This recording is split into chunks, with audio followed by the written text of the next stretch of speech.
You know what? Every species on the planet needs to adapt to the world around it to survive. Human beings are no exception. We didn't exist millions of years ago. The oldest skeleton of a modern person ever found is about 196,000 years old. But even in this relatively short period of time, our species has evolved a lot. In fact, we've never stopped evolving. At least that's what some scientists think. And some of our traits seem to prove it. About 20,000 years ago, I wasn't around then, only children could drink milk without getting an upset stomach. But then humans domesticated animals like cows and goats. A new gene developed in people's bodies down the generations. Today, about a third of all the world's population can drink milk in adulthood. In fact, this ability actually developed independently among different groups of people all over the planet. Our jaws are also not as big as the ones our extinct relatives had. They got smaller because our soft processed food is nothing like the diet of our ancestors. Our teeth themselves have become smaller too, and some have even disappeared completely. Plenty of people may never develop third molars, known as wisdom teeth. But for our ancestors, these teeth were vital. Third molars usually develop when someone is 18 to 25 years old. By this time, most of our ancestors' teeth had become worn out, so the third molars were possibly replacements. But some slight changes in human anatomy may have nothing to do with evolution. For example, people have generally gotten taller over the past few hundred years. The most likely cause of this is simply better nutrition, as well as access to modern medical care, and perhaps basketball. But what changes await humanity in the future? Of course, nobody can tell for sure, but the experts do have some interesting theories.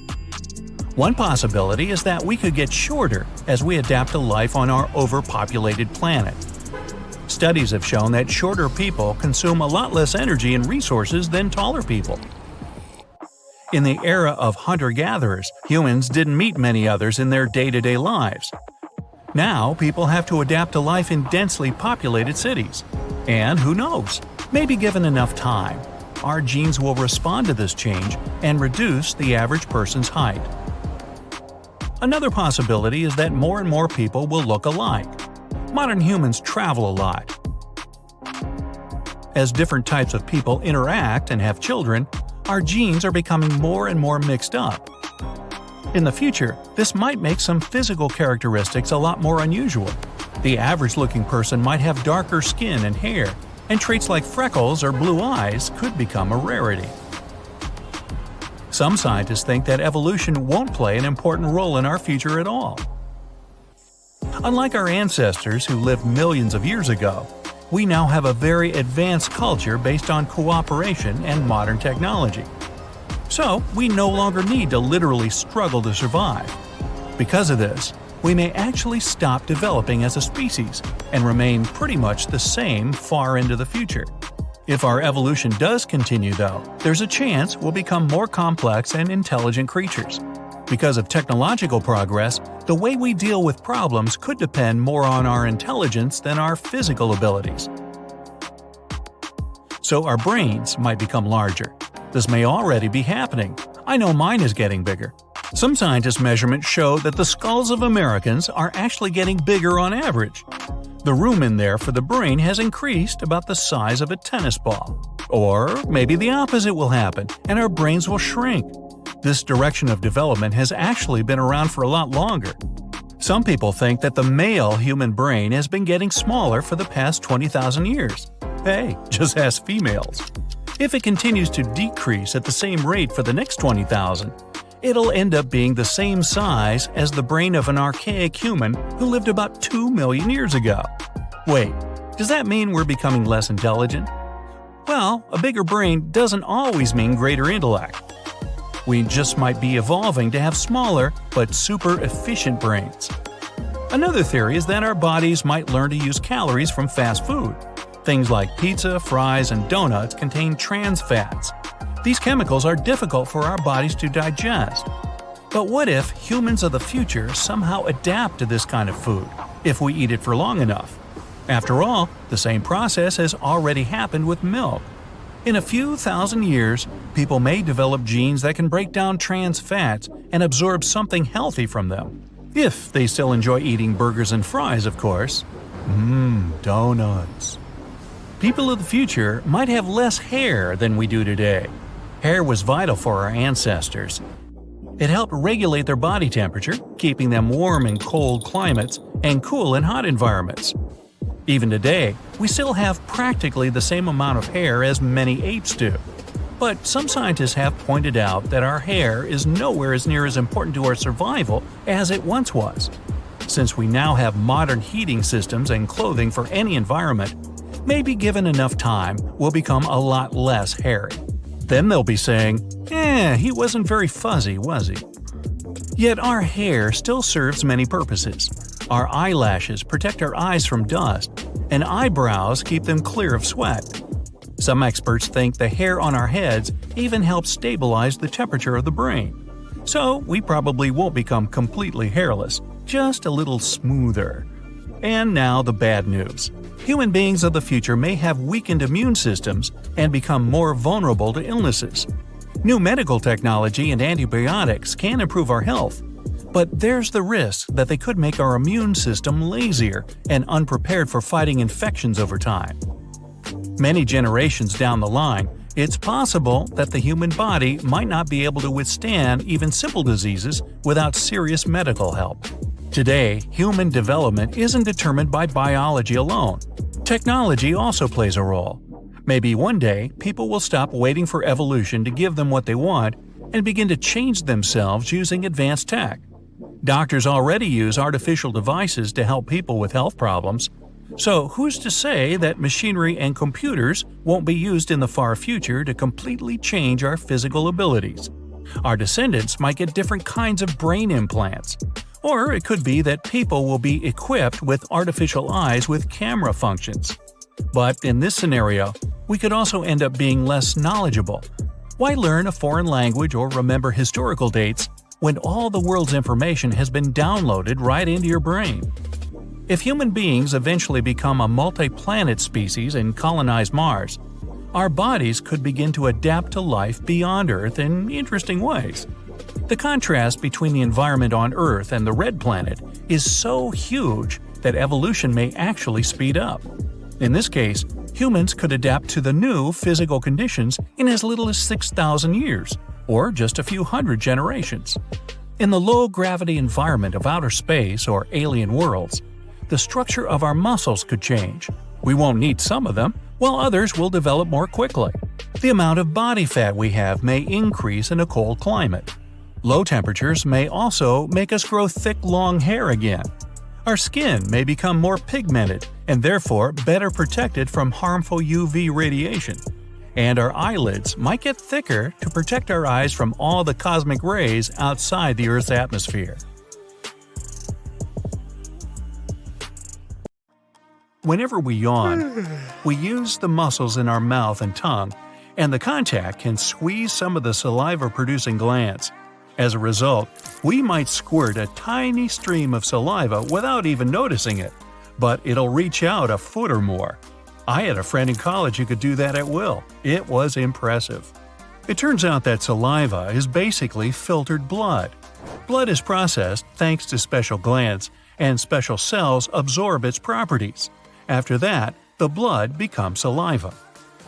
Moving on, if your brain were a USB drive, it would be totally insane. Our brain capacity is somewhere between 10 and 100 terabytes. Some scientists claim the full spectrum can reach 2.5 petabytes. Sounds like a dog snack, doesn't it? When the size of the full English version of Wikipedia was calculated back in 2010, it was only 5.6 terabytes. Our body heat can boil a half a gallon of water in 30 minutes, even when we're idle. Yeah, we should try that. Our brain can perform up to 10 quadrillion operations per second with 10 watts of power only. A computer that could do the same would need about 1 gigawatt of power. This amount could power up to 300,000 houses.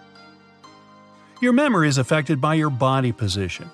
For example, you're much more likely to recall a situation where you waved to someone if you stand and wave again. Your brain has millions of neurons. They're all different, and the speed of connection between them is different too.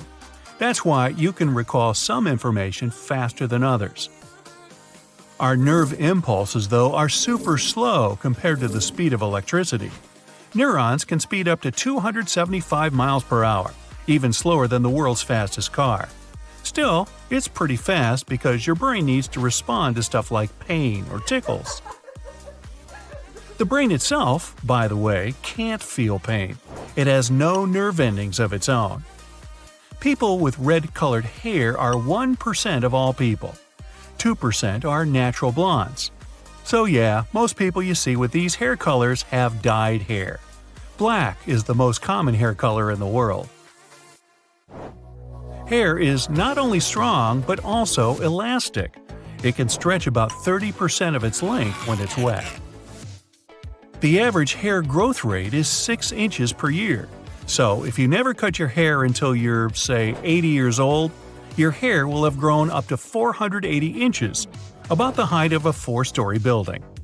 Still, it's not quite possible because our hair length is programmed genetically.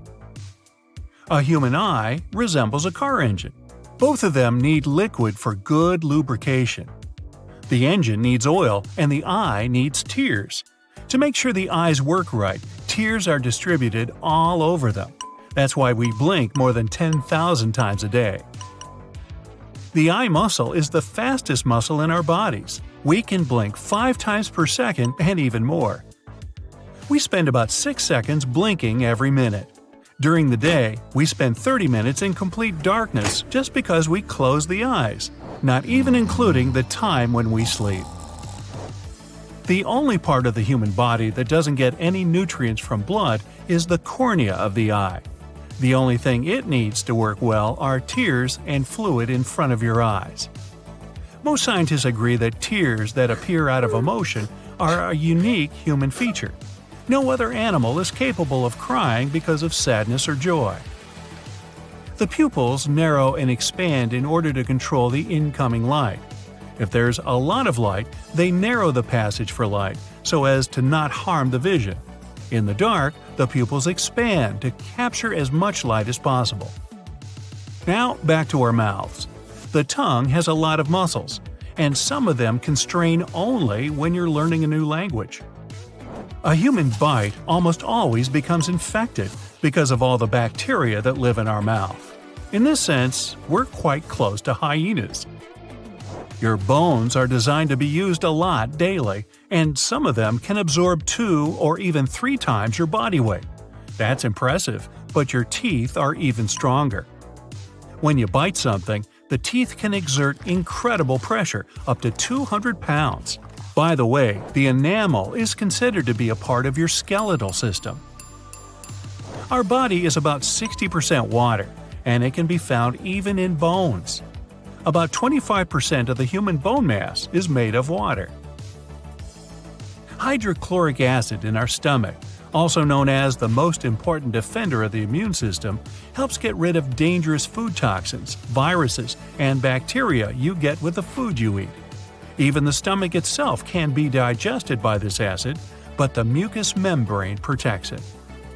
Even if you brush your teeth twice a day and never forget about mouthwash, your mouth still stays one of the dirtiest parts of the human body. Ew. Millions of bacteria live inside it.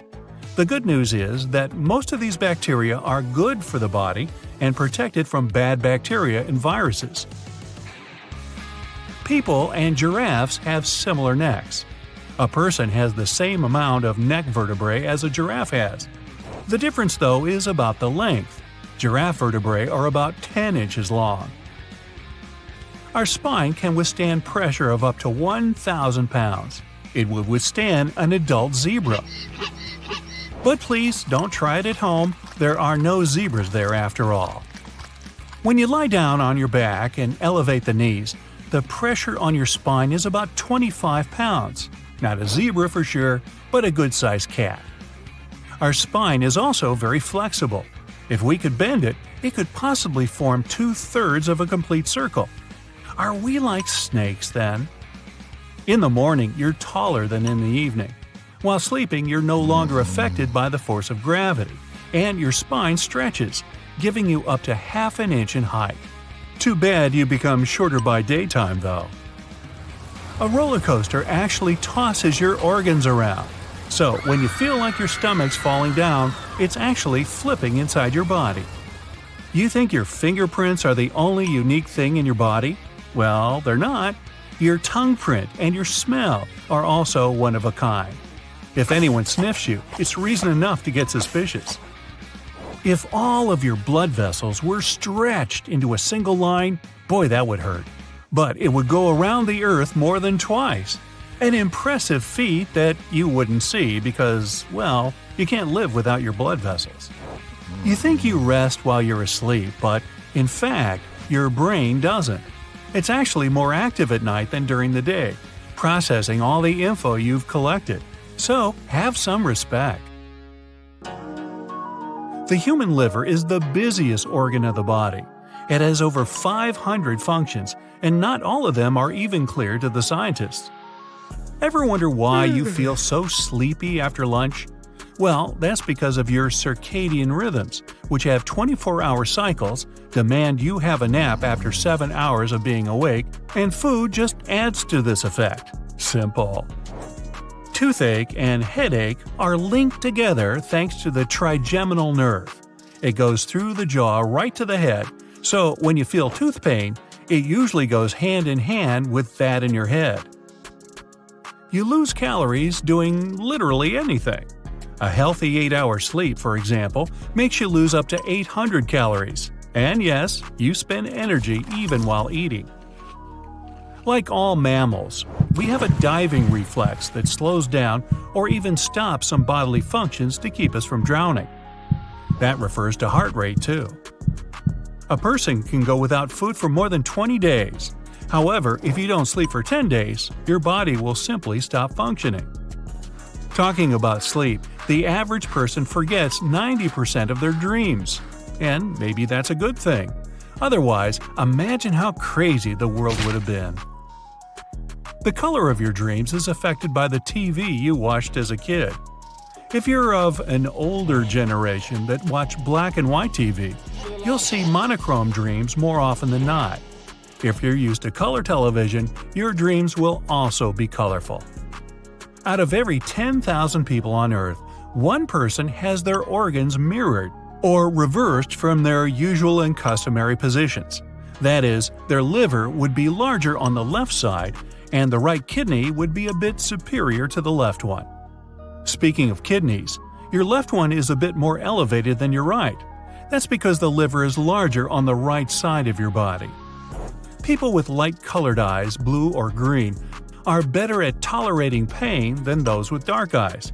Scientists think it might be related to melanin that affects the color of the eyes. The length of your foot is similar to that of your forearm. Don't believe me? Go check. I'll wait right here. Nah. Take a look at your fingernails. Are they a bit ridged? There are a bunch of reasons why that might happen, and it has nothing to do with your manicure skills. To start with, know that your fingernails might be a good indicator of any health problems. But those vertical ridges are normal, especially when you get older. It's your skin's way of showing it needs to slow down. New skin cells don't get produced as rapidly as they used to, so you get this texture on your fingernails. However, if this is just one of many other weird symptoms, it might be more than just a sign of aging. For instance, it may be a sign of a chemical imbalance, which can give you vertical ridges, but also make your nails look spoon-shaped. Don't put stuff in your ear. You know that. Even with Q-tips, you should always be gentle when using it. Otherwise, you could end up causing more harm. What's even more interesting is that sticking things in your ear can trigger a weird coughing mechanism, also known as the Arnold's ear cough reflex. Turns out that the ear has a say in coughing because of the vagus nerve, this long nerve road from the brain to the belly.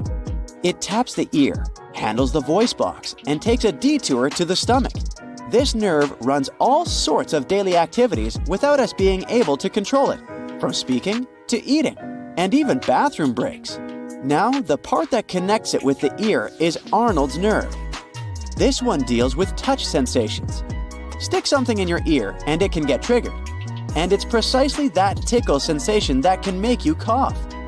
Think of it as a brain blip, tricking your body into believing it's got something in the throat. You end up coughing as a way to kick out the imaginary intruder. You might be missing a muscle in your arm too, but it's okay. You were most likely born that way, and you're also one of many. It's called the palmaris longus tendon, and about 14% of the population doesn't have it. Here's how you can test it out. Gently flex your wrist and touch your pinky with your thumb. If you can see a little tendon protruding on the inside of your wrist, you've got it. If you don't, that's fine. For the most part, this muscle doesn't increase the performance of our arm.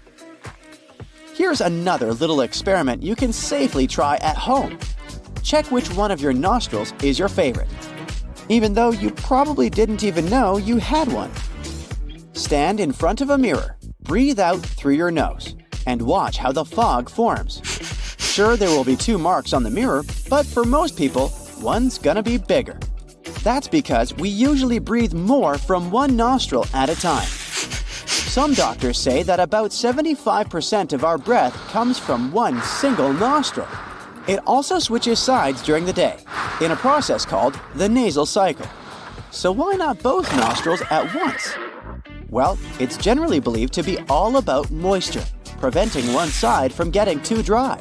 The only time you might be able to notice the difference is when you're trying to fall asleep. Lie on your right side, and you'll see that gravity makes one part of your nose work harder. Speaking of sleep, whenever you're trying to get some rest at a new place, only a part of your brain will actually get some quality sleep. That's because our brains are wired to remain a bit more alert when we're in an unfamiliar place. This discovery explains why we often wake up feeling groggy after a night in a new apartment. This is a feature we share with birds and sea creatures who can half sleep, keeping an eye out. Back in the day, sleep researchers noticed this and named it the first night effect. Whenever someone participated in a sleep study, they noticed the quality of their rest was so bad they had to trash the data. But after the first night, it seemed to level up. We do this because back in ancient times, the chances of getting attacked by predators during the night were way higher. So it made sense to keep that part of the brain on guard for any dangers. Unfortunately, there's no switch to flip this off. So after a night in a new place, just know you'll need way more coffee. And maybe hit that subscribe button to stay updated with our newest videos for a nice pick-me-up in those snoozy days. It's possible that each time you're getting ready for a workout, your heart is already acting up, even though you aren't technically moving your muscles yet. That's because of an effect called anticipatory rise. In simple terms, it's like your brain is sending directions to your heart, telling it to get ready. These directions come in the form of chemicals, like noradrenaline and adrenaline. It's helpful because that kick in heart rate means more blood pumping out every minute, which is good for your muscles. The increased blood flow delivers oxygen and prepares your muscles to put in the required effort. The better shape your heart's in, the smoother this whole process goes. All of us have heard stories about regular people being able to lift heavy objects in stressful situations. You know, like a mom being able to lift a car to save her kid. Some are calling it hysterical strength. And it can't really be tested out in a lab because you can't just fake a sense of imminent danger. It's more about real, spontaneous moments that somehow trigger this hidden superpower. Well, even though it sounds like people are lifting a ton of weight, they're not that strong. Take the classic car lift scenario. You'd think they're lifting the whole car, but it's more like lifting a part of it. Most wheels are still on the ground. Plus, cars aren't evenly heavy everywhere. The engine's the densest part, not the area that's often being lifted. As for the hysterical strength, it's more about realizing we're stronger than we think. Our muscles usually use the least effort needed for everyday tasks. But when we need to go all out, we can recruit more muscle power. You see, our bodies are very efficient. Why use all our muscles when lifting a coffee cup? Even when we feel exhausted, chances are we're not. Researchers say we might only use 60 to 80% of our muscle strength, and that's reserved for top athletes. Apart from efficiency, our brains also don't go full power on our muscles because of a built-in safety mechanism. If we used all our strength, we could easily hurt ourselves. The simple game of peekaboo isn't just a fun pastime for babies. They love it so much because it can help with their development. You see, it's not just about covering and uncovering faces. It helps them better master the skill of visual tracking. It's also useful for understanding the concept of object permanence. Just because they can't see something, it doesn't necessarily mean it's gone forever. This knowledge that objects exist even if they're out of sight will increase their problem-solving skills when they get older. Playing peekaboo is also a good way to exercise various positive emotions. They go from surprise to anticipation to excitement and happiness. Some say they can do just fine with just 4 hours of sleep every night. But scientists say most of us adults need a good 6 to 8 hours. And the reality is that anything less than this average can lead to serious sleep deprivation. That is, of course, if you're not one of those super sleepers. These people are magical beings who thrive on less than 6 hours of sleep each night. They function properly on that little, but they also naturally wake up after just 4 or 5 hours. Only 1 to 3% of the population can claim that title. Also, no, it's genetic. You can't train yourself to be one. Your body actually glows. It emits a super faint light that's at its strongest at around 3 to 4 p.m. The sad news is that this glowing is 1,000 times less intense than what your eyes can see. Humans are the only animals that have chins. Even our closest genetic relatives, gorillas and chimps, lack this small piece of bone that extends forward from the jaw. Their lower jaws slant down and back from their front teeth. Scientists still haven't figured out this mystery. The opinions about why people are made this way differ. Some researchers think chins help us chew our food. Others are sure they have something to do with speaking. A few of us think it's simply a special place to grow a goatee. The most abundant element in the human body is oxygen at 65%, but it also contains lithium, cobalt, gold, and uranium. The rarest one of all is radium. On average, humans yawn 20 times a day, partially spontaneously, for example, when you're tired, but sometimes when someone yawns near you. Scientists think it could be a thing called social mirroring. Usually, when animals mimic each other, they recognize some action as useful, so they decide to do it too. With humans, it happens when someone crosses legs, laughs, smiles at you, or your stomach acid breaks down the foods you eat and turns them into easy-to-digest particles. It also stops nasty pathogens and microbes that could make you sick. In fact, your stomach acid is so strong that it can even dissolve bone and metal. Don't start munching down on your soda cans, though. That's probably not going to end well. Your brain has more than 86 billion nerve cells. They're all joined together by 100 trillion connections. That's even more than the number of stars in the Milky Way galaxy. There's a good chance you can guess someone's name based on how they look. Researchers showed portrait photos to a group of people, with 4 names written below. They were asked to choose the right name for this or that person. The law of chance says you'll guess it 25% of the time, but in this research, people got the names correct at a rate of 25 to 40%, and there were more than 94,000 faces shown. Let's say a man is called Bob. People will expect for him to have a rounder face than Tim. They expect Bob to be more jolly and ready to hang out with people. It has to affect his facial appearance in some way. A woman called Catherine can be considered more serious, studious, and concentrated. That could eventually influence her facial muscles as well.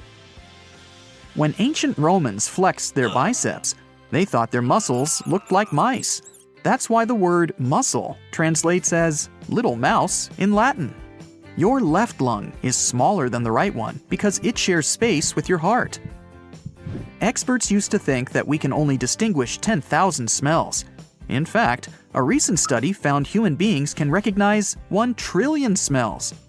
Millennials, or people born between 1981 and 1996, are more forgetful than older people.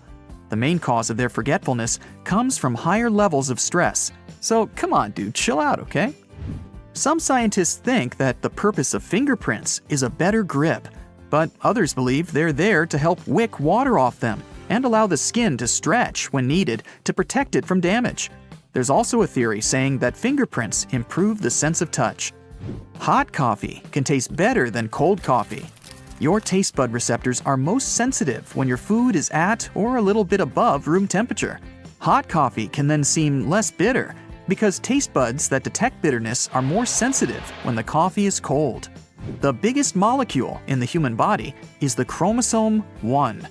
A human cell has 23 chromosome pairs, and each chromosome 1 is made of 10 billion atoms. You inhale 25 sextillion molecules in just one breath. That's 25 followed by 21 zeros. When you're walking faster, at some point, you'll feel the natural urge to start jogging. Your body wants to have a stable state, whether you're running or walking. So, if you're walking fast, it will unconsciously force you to start running. One theory is, we use more energy when walking faster than running. So that's one of the ways the body saves energy. Your pinky is a powerful little thing. Without it, your hand would lose a significant part of its power. Your index and middle fingers cooperate with your thumb to grab and pinch. And your pinky, together with your ring finger, provides grip strength. The fattiest organ in your body is your brain. Fat makes up at least 60% of its dry weight. This quality got the brain to the Guinness World Records. The organ contains around 25% of your body's cholesterol, which is vital for the brain's well-being. Your bones are 4 times harder than concrete. The strongest bone in your body is the femur. It can support up to 30 times the weight of a grown-up person. Even crazier is that our bones are made up of composite material, meaning they're both hard and elastic at the same time. Your fingernails grow twice as fast as your toenails. It would take 15.5 months for your toenails to grow 1 inch, but only 7 months for your fingernails to get this long. The outer layer of your skin is thicker on your feet than on other parts of your body.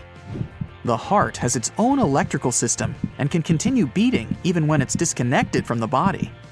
The vessels in your body are long enough to circle the earth twice or more. The idea that we use only 10% of our brains is a myth. At any given time, you use almost 100%. Otherwise, you wouldn't be able to perform simple tasks, like drink a cup of coffee. More than 70% of your brain consists of water, and it needs 20% of your body's oxygen supply. The average lifespan of 1 eyebrow hair is 4 months. The body of a 110-pound person contains 40 tablespoons of salt. If you ironed out all the wrinkles in your brain and laid it flat, it would be the size of a pillowcase. The brain wrinkles as there's not a lot of room in the skull, so it folds over itself as it grows. By the way, don't do that pillowcase thing with your brain. Trust me on this one. We spend 40% of our life with our eyes closed. Most of that time is when we're asleep. But don't forget to count blinking too, or while driving. You produce around 85,000 pints of spit in your lifetime. That's enough saliva to fill around 500 bathtubs. Enough said. The highest blood flow isn't actually in your heart, and it's not in your brain either. It's in your kidneys. It's super hard for us to grasp just how small an atom is. But think of it this way. Your body is made up of a staggering 7 octillion atoms. Yeah, doesn't that look like a 7 being chased by a whole mob of zeros? For adults, the blood makes up 7 to 8% of the total body weight. About 55% of your blood is liquid plasma.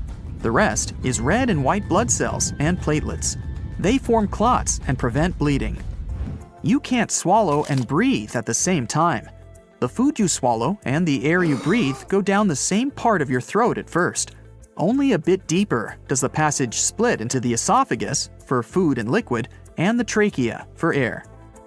When you swallow, your airway gets automatically closed off. This prevents you from accidentally inhaling food, but occasionally it still happens. There's a name for the growling sound that your stomach makes when you're hungry. It's called borborygmi.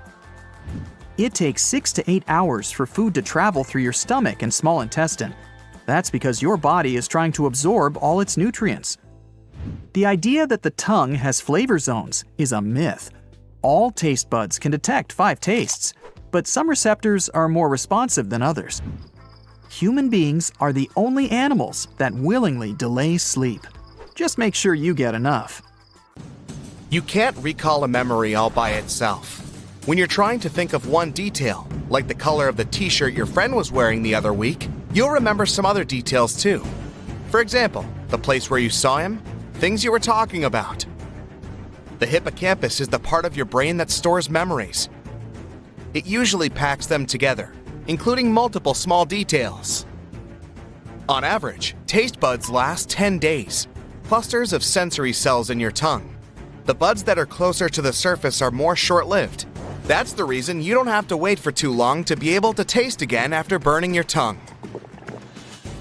One theory says deja vu is some sort of a brain processing lag. Scientists think it might happen when your brain is transferring information from one side to the other, and there's a split-second delay in that process. That means that your brain gets the same information twice and processes it as the event that happened before. Only 30% of people can flare their nostrils, and 1/3 can bend their thumb backward. Some people can produce a roaring noise in their heads. All they have to do is tense their ears or jaws. There's a small muscle in the ear. It dampens loud sounds, like when you're chewing. But some people can flex that muscle, and that creates an audible rumble. Your fingertips are sensitive, but hundreds of times less so than your lips. You inhale lots of different types of debris, including 700,000 of your own skin flakes, and that's only in a day. A hypnic jerk is a twitch you can experience when falling asleep. It's an abrupt muscle movement that comes during the non-REM sleep phase. It can create an illusion of falling. One of the theories is that, when you're dozing off, your brain sees the relaxing of your muscles as a sign you're in trouble and really falling, so it sends signals to the muscles to protect you by tensing up. Synesthesia is a special and rare ability where people can taste music or hear colors. Only 1 in every 2,000 people has it. For some people, cilantro may taste similar to soap because the plant contains a chemical used in soap making. But only 4 to 14% of the world's population have special genes that can detect it. 18% of people can move both ears at the same time, while 22% can move one ear at once. People who do it use weak vestigial muscles we got from the ancestor humans, who had this in common with cats. Bruises change their color over time. A bruise appears because there's bleeding under the skin. Tiny blood vessels get crushed, and some blood gets trapped in there. In the beginning, a bruise is red because the blood is rich in oxygen, but then it turns purple, green, yellow, or even gray when the levels of oxygen drop.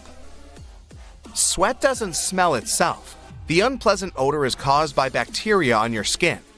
When sweat comes out of the pores on your body, the bacteria breaks it down into acids. What most deodorants actually do is get rid of the bacteria on your skin. People used to dream in black and white much more than today. That's because they watched black and white TV. Blue cheese is another thing that affects your dreams and makes them more vivid. Eggshells might be used for growing new human bones. Chicken eggshells contain calcium carbonate, which is something you also have in your bones. The food on the plane is likely to taste different than on the ground. That's because you lose up to 30% of your taste bud sensitivity due to the dryness and pressure in the cabin. It's especially true about salty and sweet foods. Your nostrils don't work with the same efficiency all the time.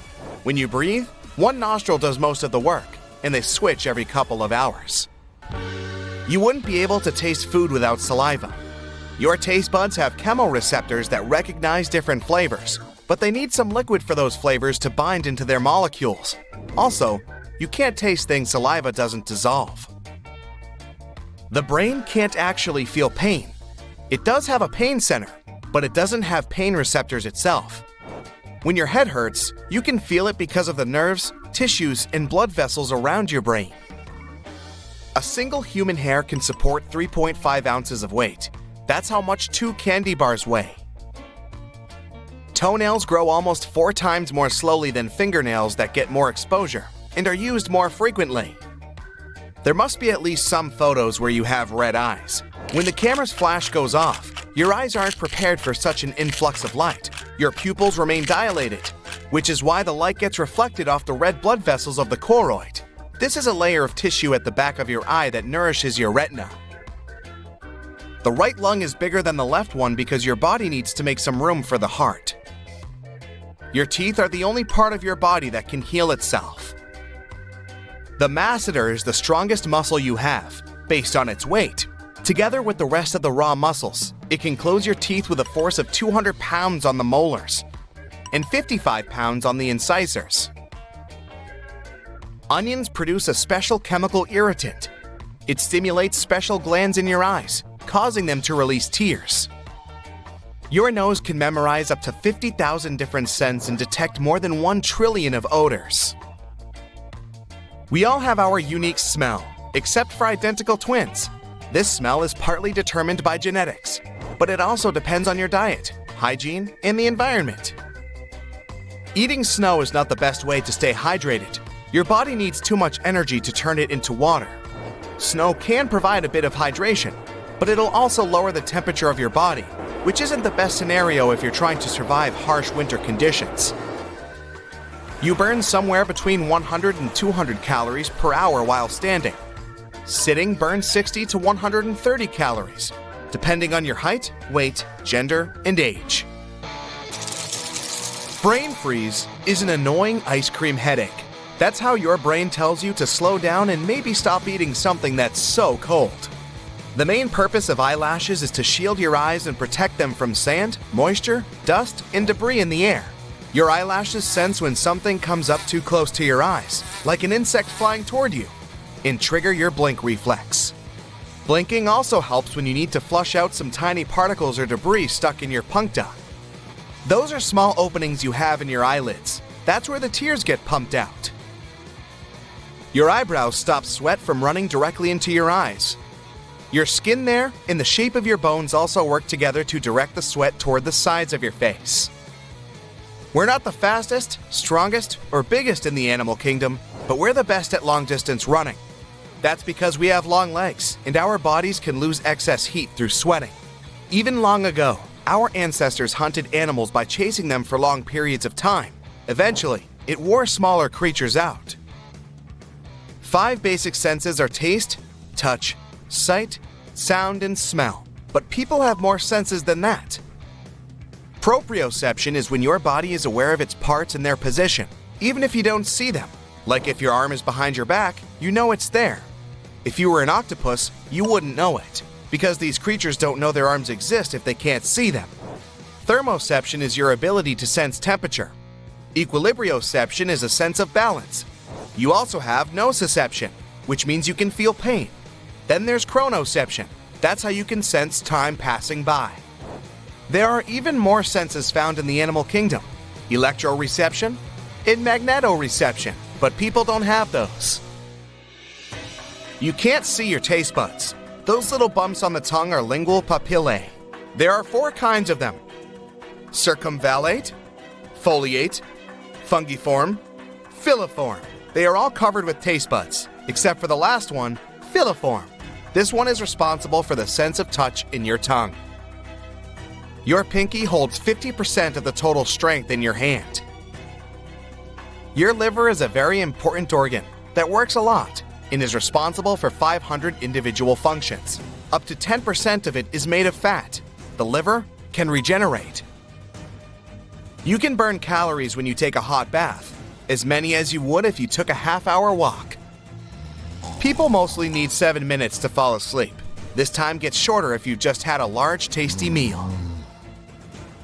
On average, the heart is as big as your fist. It beats 115,000 times and pumps around 2,000 gallons of blood a day. The cornea is the only part of your body with living cells that doesn't have blood vessels. It gets nutrients and oxygen directly from the tear fluid on the outside, and the thick watery substance you have between the cornea on the inside, and also from the nerve fibers connected to the cornea. That's why contact lenses used to be a potential issue. The older ones were reducing oxygen supply, since the cornea mostly gets oxygen from the outside. This problem was solved, or at least reduced, when silicone hydrogel lenses came to the market. Some other parts of your body with no blood vessels are your nails, hair, outer skin layers, and tooth enamel. Did you notice your sweat sometimes smells of onions after your workout? You have nothing to worry about. There are two types of sweat glands in your skin. The first kind of glands are located on certain areas of your body, like the groin region and the armpits. They produce a specific oily fluid, which is a response to certain emotional experiences. Another type of sweat gland is way more common. They're distributed all over your body and are responsible for the specific sweat you get after the workout. The sweat cools your body down as it evaporates from your skin. It's 99% water, so it's practically odorless. Well, at least when it first leaves the pores and comes to the surface of your skin. But there are many types of bacteria on the human skin, and they feed on the nutrients in that sweat, together with skin flakes. One of the byproducts of this is specific chemicals, and their smell can sometimes strongly remind you of onion. You may have noticed you produce more saliva when you go for a run, especially if it's a short jog in cold weather. But if you're running a marathon and it's a nice warm day outside, you'll produce less saliva. It's your body trying to offset the drying effect, since you breathe through your mouth way more.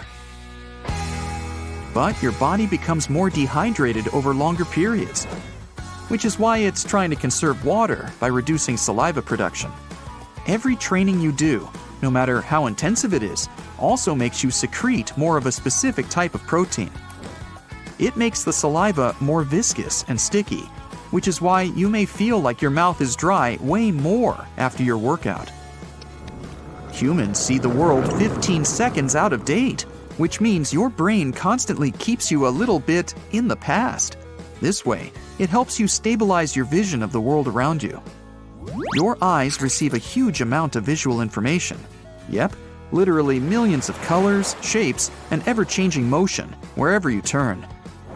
It's not an easy task for your brain to process all that. The visual world alters all the time because of changes in viewpoint, light, and the rest of the outer factors. Your visual input changes because you need to blink. Plus, your head, eyes, and your entire body are always in some sort of motion. Your brain has to establish a mechanism that can create illusory stability. It automatically smooths your visual input. It doesn't analyze every little visual snapshot. It's like a time machine. You actually perceive an average of things you saw in the past 15 seconds at any given moment. The brain pulls together objects so they appear more similar to each other. That's why it tricks you into believing you're in stable surroundings. If your brain kept you updated in real time, the world would feel like a very, very chaotic place with constant changes in movement, light, and shadow, which would probably feel like you were hallucinating all the time. Your bones are really strong, but your teeth, which we also consider as part of the skeletal system, are even stronger.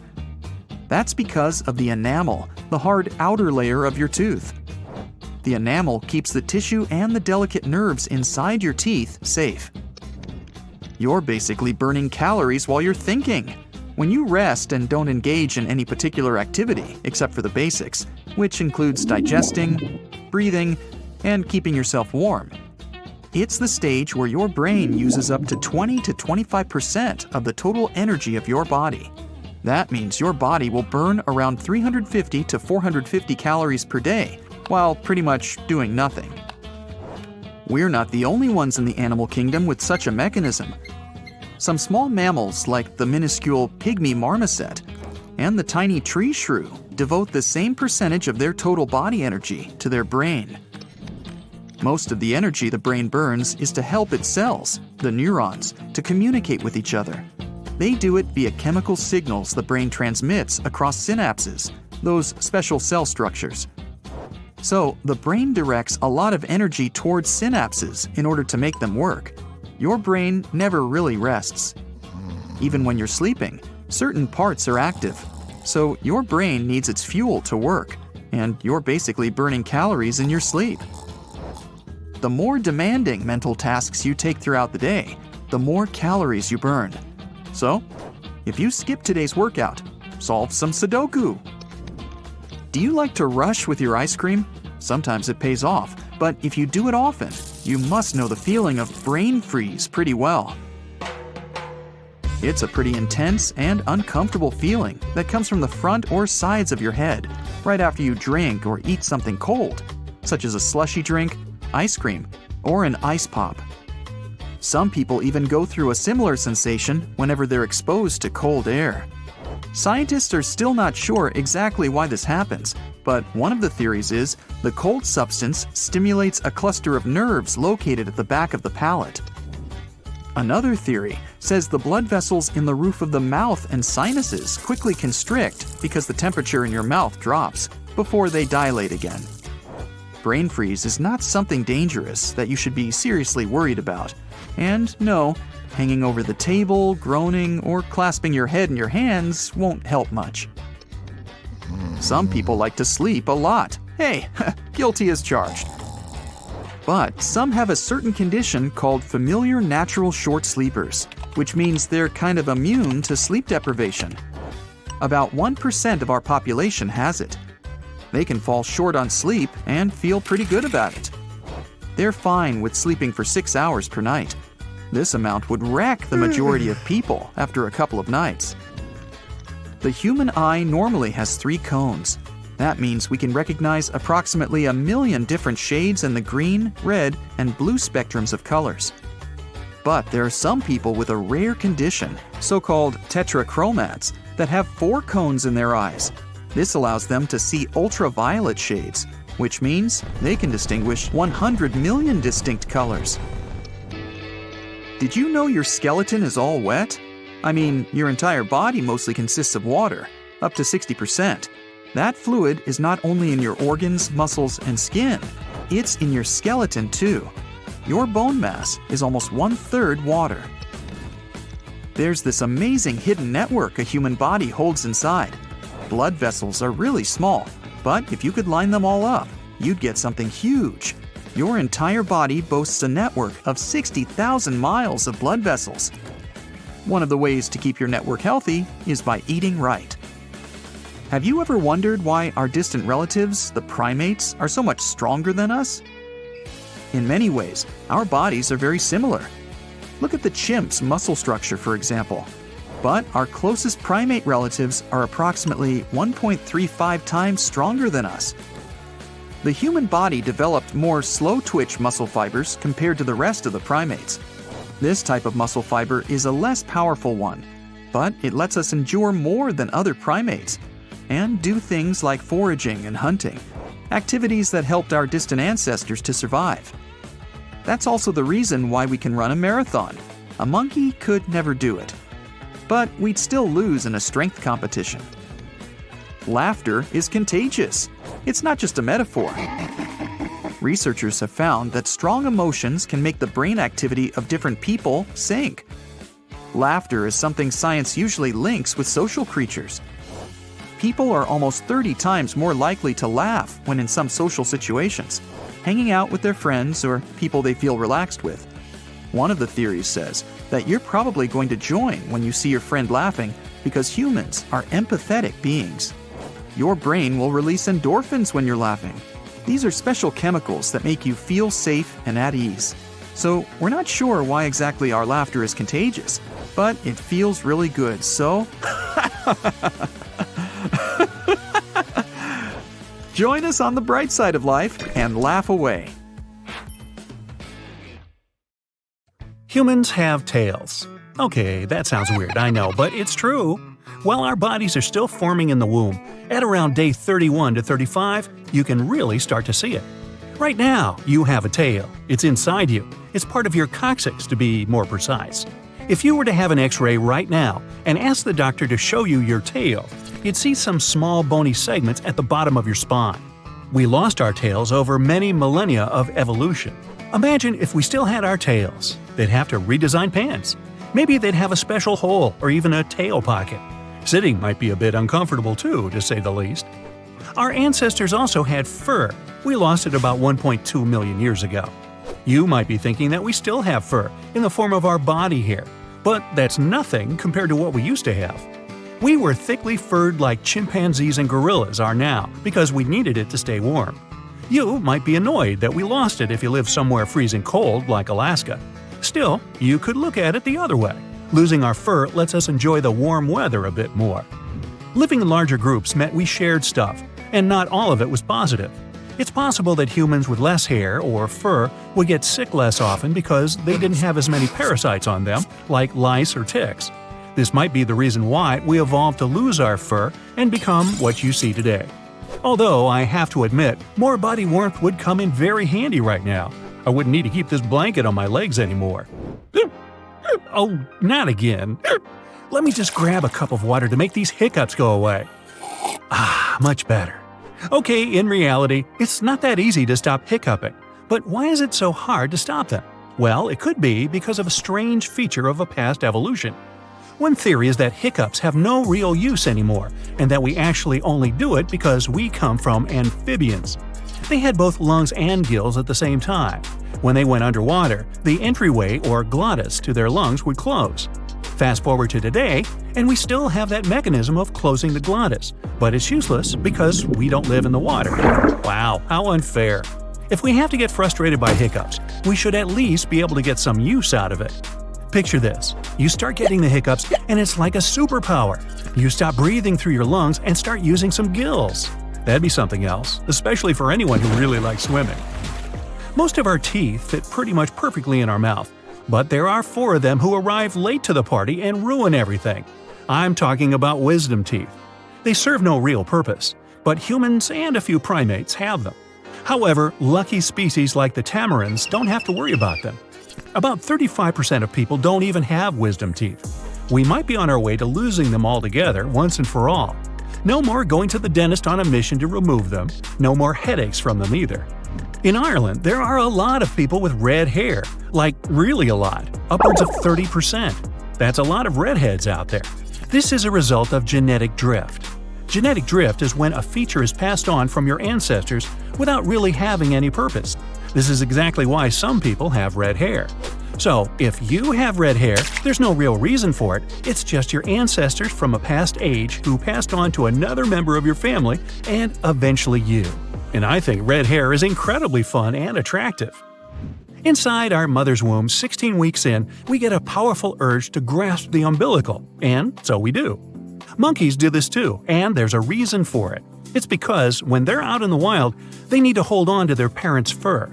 Humans used to do this, but since we lost all of our fur, there's no reason for us to develop this involuntary grasping called the palmar grasp reflex. Open wide and say, "Ah." Good, I can see your tonsils now. But what are they even used for? If we take a good look at it, they actually cause more problems than benefits. Tonsils appeared as a way to protect us from germs and other nasty stuff when we eat food. Still, more often than not, all they do is give us a horrible sore throat. Because of this, it's really common for people to get rid of them. Picture a little pouch. We have one of these inside our body. Not exactly like this, but an organ that sort of resembles a pouch, our appendix. Scientists used to think it was completely useless, but recently found that it might actually have some use. Still, like tonsils, it often causes more problems than benefits. People commonly have their appendix removed and face no real consequences, so it can't be that important. It might have helped our ancestors in the past, but issues with the appendix can be a real big stomachache. Okay, you know how some people can weirdly move their ears? Like this. I can't do it. You might be able to, though. Try it for yourself. Some of us can do this because, like other animals, we have a muscle called the auricular muscle, but it's useless for us. Cats, on the other hand, control their ears pretty well. If only we could learn from them. They look forwards and listen out for a noise behind them without moving their heads, just their ears. That's a pretty cool skill if you ask me. Stretch your arm as far as you can, your hand too. Now connect your thumb with your pinky finger. You might see a line appear on your wrist. What you're seeing is called the palmus longus, and about 90% of the world's population has it. Statistically speaking, it's likely that you have it too. Back then, our ancestors needed every bit of help they could get to climb trees and grasp things. But when we started walking, it made these muscles completely useless. Monkeys, on the other hand, still climb trees easily. They have a muscle in their feet called the plantaris muscle, also known as the monkey muscle. Now, we have this too, except we don't really need it because we don't go around doing any monkey business. Like the palmaris longus, about 10% of people are born with it. Chances are, if monkeys are hanging from a branch, that's the muscle they're using. If you're getting that late-night urge for food at 3 a.m., it's because of hunger. You probably already knew that, but what you don't know is that hunger evolved as a trigger to drive us to search for more food. So, if you still got a few extra pounds you're trying to get rid of, you know what to do. Blame it on evolution! Our hungriest ancestors would have tried harder to look for food and survived to pass that trait on to us. Our love of sugary snacks, like delicious chocolate cookies and milk, is because of evolution too. Our taste buds evolved just as hunger did to help us find food that's beneficial to us. You're out for a walk and get hit with a chilly breeze. You're only wearing a t-shirt, so you decide to go back home. You get into your house with chattering teeth and realize that you've got goosebumps too. We get this from our furry ancestors. When it was cold, they would get goosebumps and their fur would stand on end. This would trap air and insulate their bodies like a nice fluffy coat. We don't have fur anymore, so it doesn't do much. Evolution also explains why you might get goosebumps when you're scared. Picture this: you're a caveman out in the wild when suddenly a tiger jumps out at you. It starts growling at you. No worries, your hair stands on end and you look giant. The big pointy fur intimidates the tiger, so it runs off. Or you have the alternative ending, where the tiger doesn't care and eats you anyway. Maybe that's why we lost the fur, because it didn't work all the time. We don't actually need 5 toes. You're doing the laundry and your hands are full. Oh, you dropped a towel. What do? You pick it up with your feet, of course. This is possible because of our 5th toe, but we could do without it. Since we walk upright and we don't need to go around jumping from branch to branch, this toe is mostly useless. We can walk and even run just fine with 4 toes, maybe even less. So who knows, maybe in the future, humans will only have 4 toes on each foot. Okay, yes, it's possible to rotate your eyes, but you can't do it without some practice. Our eyes have 4 major muscles that allow them to move up and down and side to side. There are actually 2 more muscles that we use without knowing as well. These muscles help you roll or rotate your eyes. We can focus on something rotating, and our eyes will start rotating with it.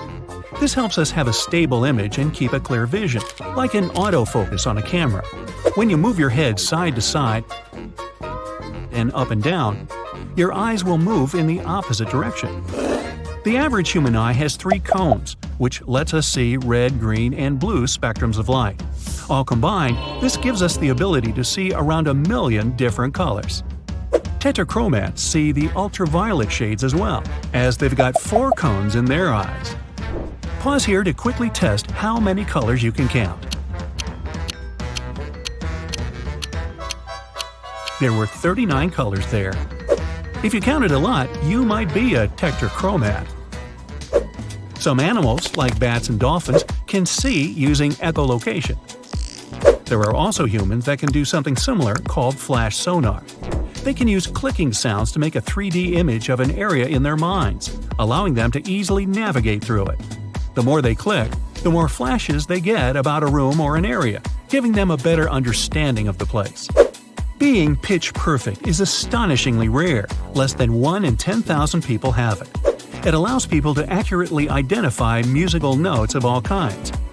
One of the many advantages of this talent is that it allows people to listen to a song and immediately know what key it's in. Hey, without music, life would be flat. People with distichiasis are born with a second set of eyelashes that grow from the inner layer of the eyelid. While it may look pretty to some, these extra lashes can irritate the eye and cause problems like sensitivity to light, droopy eyelids, tearing, and inflammation. There are a few ways to treat the condition, like soft contacts, lasers, and cryotherapy. Dutch health guru Wim Hof claims that his breathing, meditation, and training have helped him gain all kinds of superhuman abilities. He's trained his body to adapt to extreme temperatures and even learned how to raise his own body temperature. He's also been able to adapt more quickly to altitude changes. He has even claimed that his training methods and strict diet and exercise regimen have improved his immune system. Now, we're meant to get anywhere from 7 to 8 hours of sleep every night to function the next day. But there are some lucky people out there that only need 6 hours or less a night. This is caused by a genetic anomaly, and there don't seem to be any adverse effects from having it. We have about 10,000 taste buds, but some people have many more than that, super tasters. Thanks to their powerful ability to taste sweet things like oranges, strawberries, and candy are almost too sweet, while bitter things like broccoli, cabbage, spinach, grapefruit, and coffee are overpowering. Well, thanks anyway, but I'll keep what I have. Most people have a total of 24 ribs. No, not at the restaurant. In your body. There's a chance you might be one of the few that has 25 ribs instead. About 1 in 200 people have a cervical rib, a spare rib just above the first rib. It's usually not even noticed because it's above the collarbone and pretty thin. Hey, when's lunch? I got hungry for some reason. Chances are you have an innie belly button.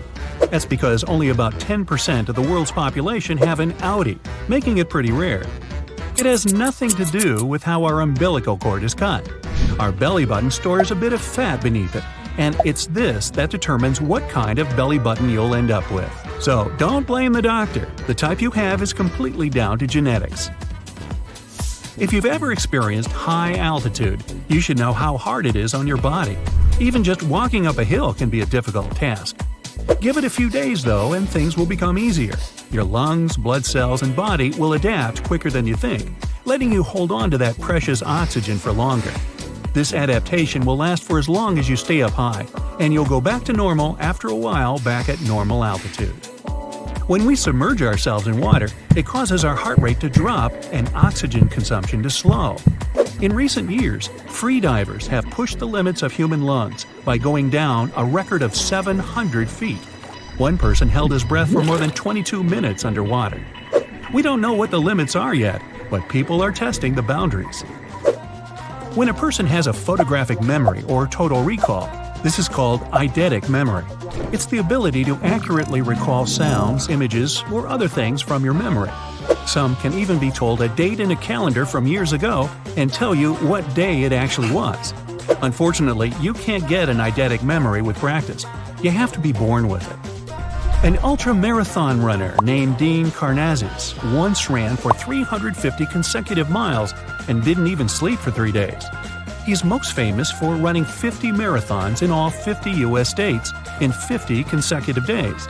He finished this achievement off by completing the New York Marathon in only 3 hours. Some people have an incredible ability to find their way without using a compass or even the stars. This unique navigational ability has been linked to the strength of the signals given off in a certain part of the brain called the entorhinal region. Place the back of your wrist and forearm on a table, then squeeze your thumb and pinky together. Do you see a muscle raise up in the middle of your forearm? If you don't worry, it's vestigial. That means that it doesn't do anything useful anymore. Hey wait, that's me. It's an old muscle that we used to use for climbing, and around 10% of the human population doesn't even have it anymore. If you can wiggle your ears, you can thank your auricular muscles. Those are the ones on the outside of your ear. Even if you can't wiggle your ears, the muscles are still there. Compared to other mammals, our ears can't move much. Some mammals can even fully turn their ears to locate sounds. Just watch your dog or cat. A dog's third eyelid might be a bit creepy the first time you see it, but we also have a third eyelid of sorts. But this human body part can't move by itself. It just covers a tiny part of the inside corner of your eye. It's likely that it used to serve a purpose, but it's pretty much useless now. Sometimes you just need a really good cry. It's also good for you too. Shedding tears when you cry helps release your stress hormones. It can also stimulate the production of endorphins as well, our body's natural answer to aspirin. Your brain replaces itself every 2 months, your liver every 6 weeks, your epidermis or just skin every month. Even your stomach lining replaces itself every few days. If your body didn't do this, the acids inside of your stomach wouldn't just digest food, they'd also start digesting you. So, alright, what's eating you? Oh, you. The human lungs contain around 1,500 miles of airways and a total surface area of about 754 square feet when laid flat. But I would suggest that you don't do that. Your lungs are on the clock 24/7, keeping you alive and breathing, taking 12 to 15 breaths a minute or about 17,000 a day. Your left lung is slightly smaller than your right lung to make room for your big heart. After years of wear and tear, your feet may weaken enough that they seem to grow. This can cause our arches to flatten, meaning broader and longer feet eventually. It won't happen to everyone, but people who get swollen feet or ankles are more prone. If it does happen to you, you've got time. By age 70 or 80, your feet would have only gone up one size. Taste is influenced a lot by the temperature of what you're eating or drinking. For example, hot coffee seems less bitter and tastes much better because the heat tricks our bitter-detecting taste buds. The same goes for cold coffee too. The cold masks the bitterness flavor and creates a more pleasant aftertaste. Room temperature coffee doesn't smell the same or taste nice because the bitterness comes on more strongly. Brushing your teeth too aggressively is very possible, and it's not good for your teeth at all. It'll wear down the enamel and make them sensitive to hot and cold foods. Teeth don't repair themselves, so you gotta take care of them. Slow down your brushing and take a full 2 minutes to get your teeth properly clean. Don't forget the floss too. People with albinism have little to no melanin, the pigment that colors hair, skin, and eyes. It's a rare condition to have. In the USA, just 1 in 18,000 to 20,000 people is albino. But ocular albinism is even more unique. Experts don't know exact numbers, but they think only 1 out of 50,000 individuals has it. If a person has ocular albinism, nothing but their eyes gets affected. Their skin and hair might be a bit lighter than those of their family members, but the difference isn't that big. Bright sunlight makes 17 to 35% of people sneeze. This phenomenon is called the photic sneeze reflex. In the Greek language, it's called sun sneezing. It happens when the nervous system misfires. When it happens, one of the nerves might get the reflexes wrong. And then, bright sunlight not only makes your pupils contract, but also activates the nose membranes. When natural, fair hair is rare in adults. It almost always darkens with age. People who are more likely to keep their hair color light are those living in the north. The Bajau is a group of nomadic people that live in the waters around the Philippines, Indonesia, and Malaysia. Thanks to a rare DNA mutation, they can stay underwater for up to 13 minutes. The Bajau people have evolved spleens that are way larger than average. This feature provides them with a genetic advantage. Sea nomads needed to hunt for fish or look for underwater stuff that can be used in crafts. A particular gene mutation results in super dense bones that are almost impossible to break. They're several times tougher than the average person's bones. These people's skin is also less prone to aging. It might sound cool, but there are drawbacks. When such tough bones grow, they often put too much pressure on the nerves surrounding them and the brain. There are 3 kinds of cone cells in the average person's eyes. They help to recognize the colors in the blue, red, and green spectrums. Thanks to them, most people can distinguish around 1 million different shades. But those with tetrachromacy have 4 cones in their eyes. This feature allows them to see up to 100 million different hues. However rare this vision anomaly is, it's still much more common in women than in men. By the way, most people with tetrachromacy don't realize they see the world brighter than others. Only a bit more than 8% of people have counterclockwise hair whorls on their heads. A hair whorl can be single or double. Very few people have triple whorls, but those do exist. Not all experts agree with this theory, But some researchers claim there's a connection between handedness and the direction of a hair whirl. Left-handed people are 5 times more likely to have a counterclockwise whirl than those with the dominant right hand. Only 1 to 5 people in every 10,000 have an unusually shaped pupil. In most cases, it looks a bit like a keyhole or a cat's eye. This eye disorder is called iris coloboma. Scientists believe it's mostly genetic in origin. Super tasters are people who taste particular flavors more strongly than others. They have more taste buds. Those are small mushroom-shaped bumps littering the tongue. They're covered with taste receptors that tell your brain what you're eating. This feature also makes super tasters more sensitive to certain foods, for example, too sweet, bitter, or salty. They also have more pain receptors on their tongues. That's why such people avoid spicy food. The numbers vary around the world, but in general, 25 to 30% of people are super tasters. From 40 to 50% are average tasters, and 25 to 30% are non-tasters. Those have poor taste perception. Less than 1% of the world's population has a rare condition called dextrocardia. That's when the heart points toward the right side of the chest, not the left one. In rare cases, people with this unique quality have all their internal organs on the mirror image side of the body. Only 1 to 5 people in 10,000 have what's called perfect or absolute pitch. It's the ability to identify and recreate musical tones. This feature often runs in families. It's also more likely to occur in people who started their musical training before they turned 6. Ancient Greeks had stories about fire-breathing creatures called chimeras. They were a fearsome mixture of a goat, lion, and snake. In real life, chimeras are people who have 2 different sets of DNA. Scientists have recorded no more than 100 cases of human chimerism. The DEC2 gene mutation allows people to get away with just a few hours of sleep a night and still feel great. Such short sleepers don't feel tired, and they never sleep in. Their usual wake-up time is 4 or 5 a.m. Wow, not me. Only up to 5% of people have this feature. Scientists from the University of California have also made an interesting discovery. They claim that people with the DEC2 mutation need less time to perform certain tasks than regular sleepers. Morton's toe is a foot structure where the second toe is longer than the first one.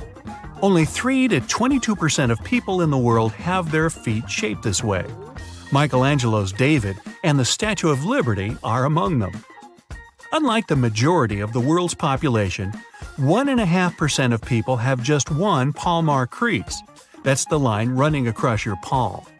Men are more likely to have a single palmar crease than women. Most often, this feature runs in families. Only 3% of people in the world have lines that form the letters X on both of their palms. In many cultures, this rare feature is believed to be a sign of a strong personality. 1 in every 500 people has an extra rib called cervical. The average human has 24 ribs, 12 on each side of the body. But those lucky ones can have 25 or even 26. Excessive ribs are more often found in women. They're located in the cervical spine area and grow just above the collarbones. Their size can be different, from just barely developed to fully grown ones. In most cases, cervical ribs don't affect a person's well-being, unless they grow too large. In this case, they do cause discomfort. No more than 50 people have ever had Rh null blood type, so precious that it was nicknamed golden blood. It can be donated to people who have incredibly rare blood types and can't accept any other. For the first time, golden blood was discovered in an Australian Aboriginal woman. If you have a tiny hole near your ear, you're unique. It occurs in only 5% of people in the world. In the USA, less than 1% of people are born with this hole.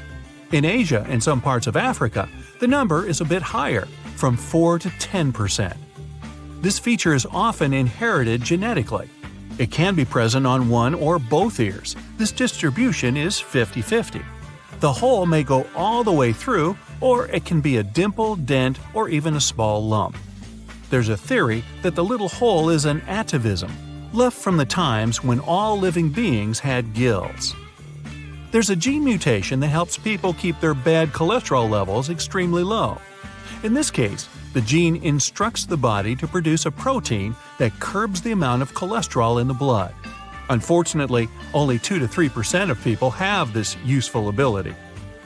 About 65% of the world's population have loop-shaped fingerprints. Another 30% of fingerprints are whorl-shaped. And only 5% of people have arch-shaped fingerprints. They can be plain or tinted arches. Around 35% of the world's population don't have to worry about the pain and inconvenience of wisdom teeth breaking through the gums simply because they don't have them. But around 5 million not-so-lucky people go through wisdom teeth removal every year. Some people have more than one row of eyelashes. This phenomenon is a genetic mutation called dystichiasis. A person with this condition has a second set of eyelashes growing behind the first. All these thick, lush lashes sure look beautiful, but they can also cause some discomfort. Some hairs can start growing in the wrong direction or in the place where an oil gland is supposed to be. It can cause irritation and tearing. Experts are sure that Tibetan people have genetically changed to be able to live at high altitudes. They have a gene that helps to adapt to falling oxygen levels amazingly fast. This evolutionary mutation has been one of the fastest ever recorded in people. It took a mere 3,000 years to develop. Ready for a shock? Only about 43% of you is actually you. The rest are your friendly neighbors, microscopic creatures that help you function properly. They mainly live in your gut, but also spread to other parts of your body and never leave it. Still, even though your own cells are fewer than microbial ones, there are, on average, about 100 trillion of them in you. If you take all the microbes dwelling within your body and count their genes, it'll be anywhere from 2 to 20 million genes and their combinations. Tomatoes have more genes than humans. Well, the part that's actually us, of course.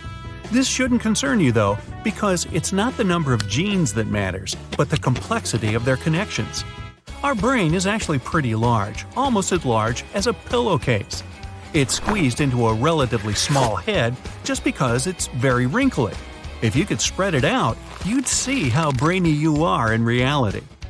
When you age, your brain is gradually reducing in size. By age 75, it's much smaller than at 30, and it starts shrinking by the age of 40. It happens in everyone and doesn't affect your mental strength in any way. Our brain can store only 7 bits in its short-term memory. Don't even try to compare your brain with a phone capacity, not even the one you had back in 2005. A mere byte is 8 bits. That's why you can't even learn a phone number by heart. Our short-term memory functions just like a chalkboard. You can get some info, but sooner or later you run out of space. Working memory is an essential thing that we need to perform almost any everyday activity, including basic conversations, navigating in the city, and even trying to copy the moves from a workout video. Our strongest and most emotional memories are usually fake. It's the way the central memory works. It gives us the confidence to believe everything we remember is real, even though we should be confident about fewer details. Your bones become more brittle with age as well, and your spine gets compressed. That's why older people often lose some of their height. In the same way, you're a bit taller in the morning than in the evening because your spinal column gets some rest while you're asleep. This effect is temporary, but the one that comes with age is, unfortunately, permanent. Our lifespan is programmed within our cells. They constantly renew and divide, but they have a sort of internal timer that stops at some point. Some cells also stop reproducing sooner than others. On average, cells cease dividing when we reach the age of 100. That means if we could find a way to trick ourselves into turning off the timer, we could potentially live forever. Among mammals, only humans can always walk on 2 hind limbs and keep that posture for their entire lives. You might object that kangaroos and gorillas move in the same way, but kangaroos use their tail as a third leg, and gorillas use the help of their long arms to keep balance. Body fat isn't just a nuisance. It acts as insulation material, energy reserve, and shock absorber. Your body sends the most fat into your waist region because that's where your internal organs are. If something happens to you, this layer of fat might as well protect your vitals from irreparable damage. Your bones take part in metabolism too. Since they mostly consist of calcium, when there's not enough of this element in your blood, bones start shedding it into the bloodstream, balancing your body. And vice versa. When there's too much calcium in your blood, it goes into the bones to be stored for later. Your skull consists of 28 different bones, many of which are fused together to protect your brain.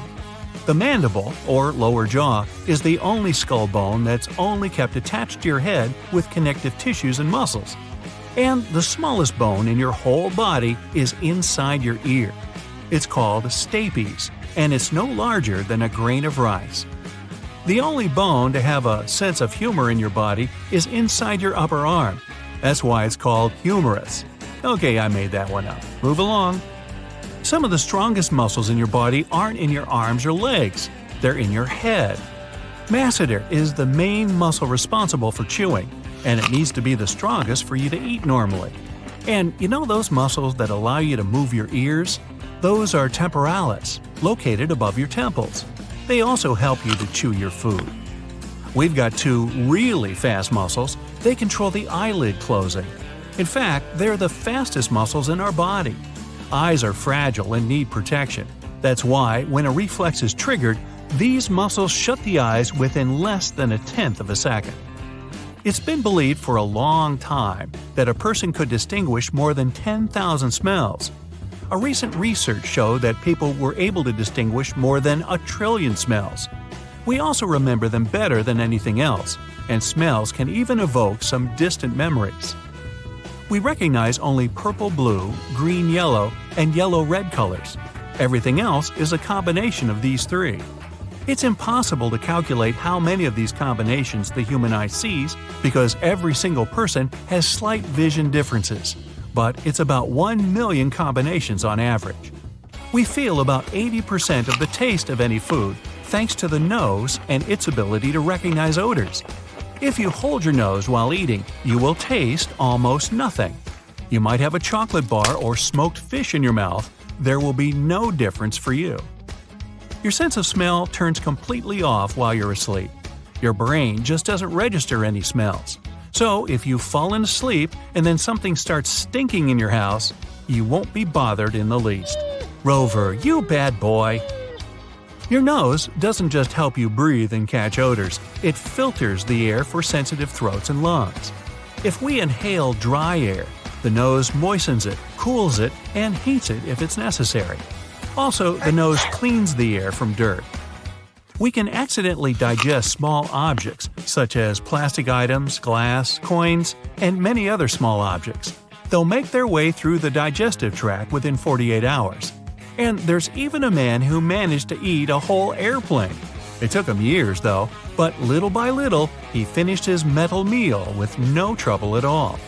When asked if the plane was staying there forever, the guy replied, "No, just passing through." Yeah, I made that up. Speaking of meals, you feel sleepy after a hearty lunch or dinner because of your basic instincts. Your brain thinks, and rightfully so, that when you eat, you're safe. And if you're safe, you can lie down and have some rest before going back to the world so full of dangers. Every person has their unique smell that can't be confused with anyone else's. Still, if you have an identical twin, you will both have the same smell. Now, our brain perceives giving presents as a more positive act than receiving them. Humans are social creatures. That's why, when we do something good for others, we feel good ourselves. The brain gives us a reward for acting this way in the form of oxytocin, the happiness hormone. Our eyes are powerful tools, much more so than any camera invented to this day. But still, unfortunately, they can't see the glow coming from our bodies. Yep, we're bioluminescent, just like some deep-sea creatures. The only difference is that our glow is so weak that only very sensitive capturing equipment can actually see it. Oops, time's up, gotta glow. So, when someone is lying, their nose gives it away. And no, it does not grow longer. You haven't seen mine. It turns out that when a person lies, the temperature around their nose, as well as the inner corners of their eyes, rises. So, imagine you're on a first date, and the person tells you something hard to believe. You whip out your thermometer and take the temperature of their nose. Then they take your temperature, and back and forth it goes all night long. Actually, there are better things to do, but I'm not going to spoil it for you. Women's hearts beat faster than men's. The average male's heart rate is between 70 and 72 beats per minute. At the same time, the average for women is between 78 and 82 beats. This is because women's hearts are generally smaller than men's. The female heart pumps less blood with each beat, so it needs to work a little harder to keep up with the male's. Your lungs are one of the largest organs in your body. Their total surface area is almost the same as a tennis court. And the total length of the airways running through them is similar to the distance from Chicago to Las Vegas. And all this manages to fit inside your body. Now, nerve impulses your brain sends travels at a speed of around 170 miles per hour. That's as fast as a high-speed train. The amount of food consumed by the average human in their lifetime weighs as much as 8 Asian elephants. It's unsurprising that we spend around 4 years of our life eating. Ooh, tongue twister. 8 Asian elephants, 8 Asian elephants. Now, we shed our skin as it's actually food for fungi, bacteria, and other stuff we definitely want to stay away from.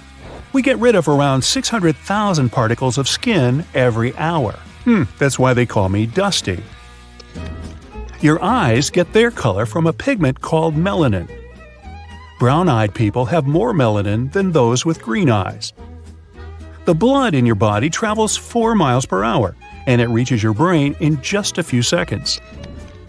Some people can hear the sounds of their eyeballs moving. Ooh. It's a rare condition called canal dehiscence syndrome. It causes every single sound inside the body to be amplified. One man described it as hearing his eyes scratching like sandpaper every time they moved in their sockets. Wow. Then I guess watching a tennis match must get really loud. When you see a person smiling at you, you know how it feels, which can make you do the same. The same is with yawning. It's also some sort of unconscious way our brain makes social bonds with others that are yawning. Wisdom teeth used to have an important role. They were the third set of molars we used to mash meat and other firm food in our mouths. When our brains got bigger and we started eating softer food, jawbone structure changed, which means we didn't need wisdom teeth anymore. And that's why we've dumbed down. Nah, that's not why. When you're awake, your brain produces electricity. The actual amount is between 15 to 25 watts. That's enough to power an LED light. The electricity comes from the brain delivering millions of messages around the body every single second. These messages are how your brain tells your arms to move, for example. Think of your body as a super speedy highway for electrical signals.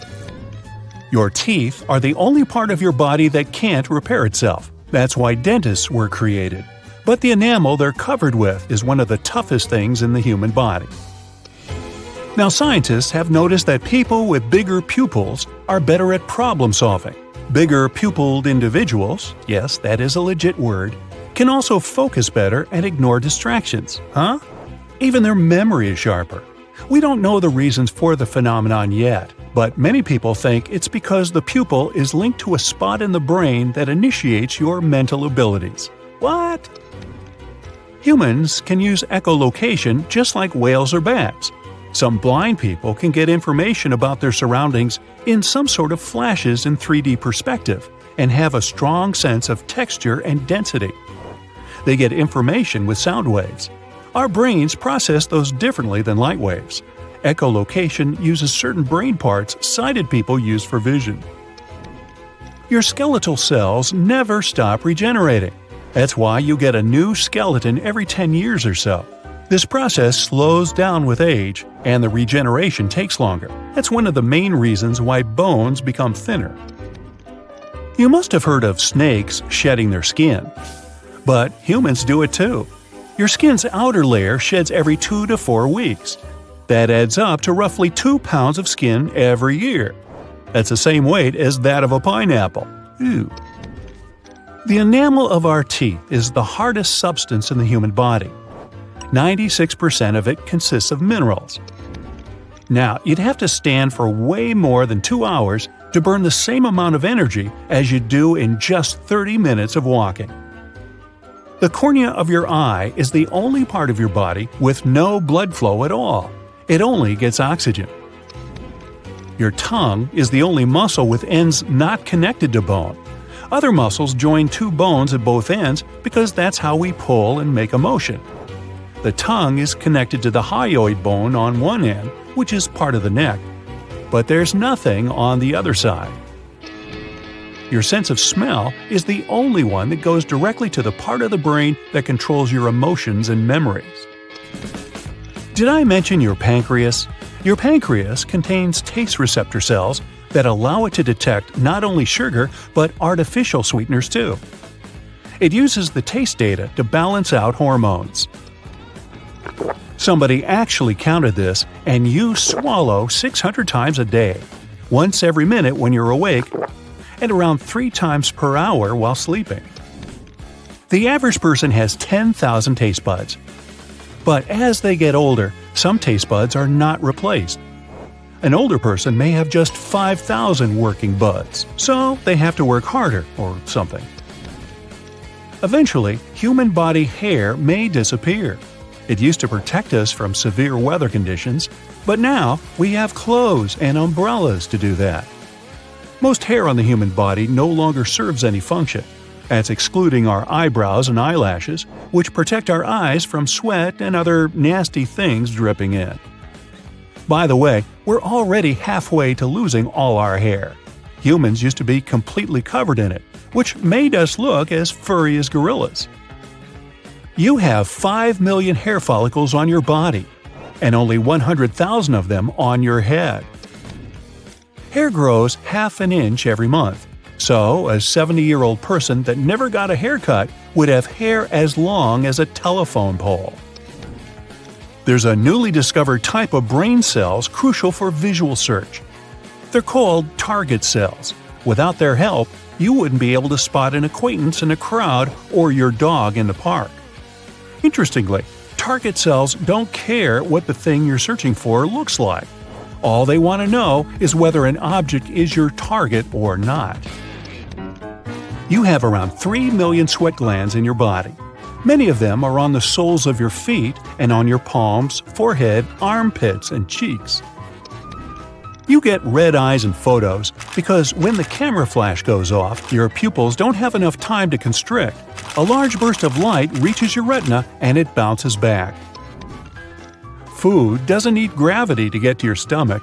Your muscles constrict and relax to push it down. But birds need gravity to swallow.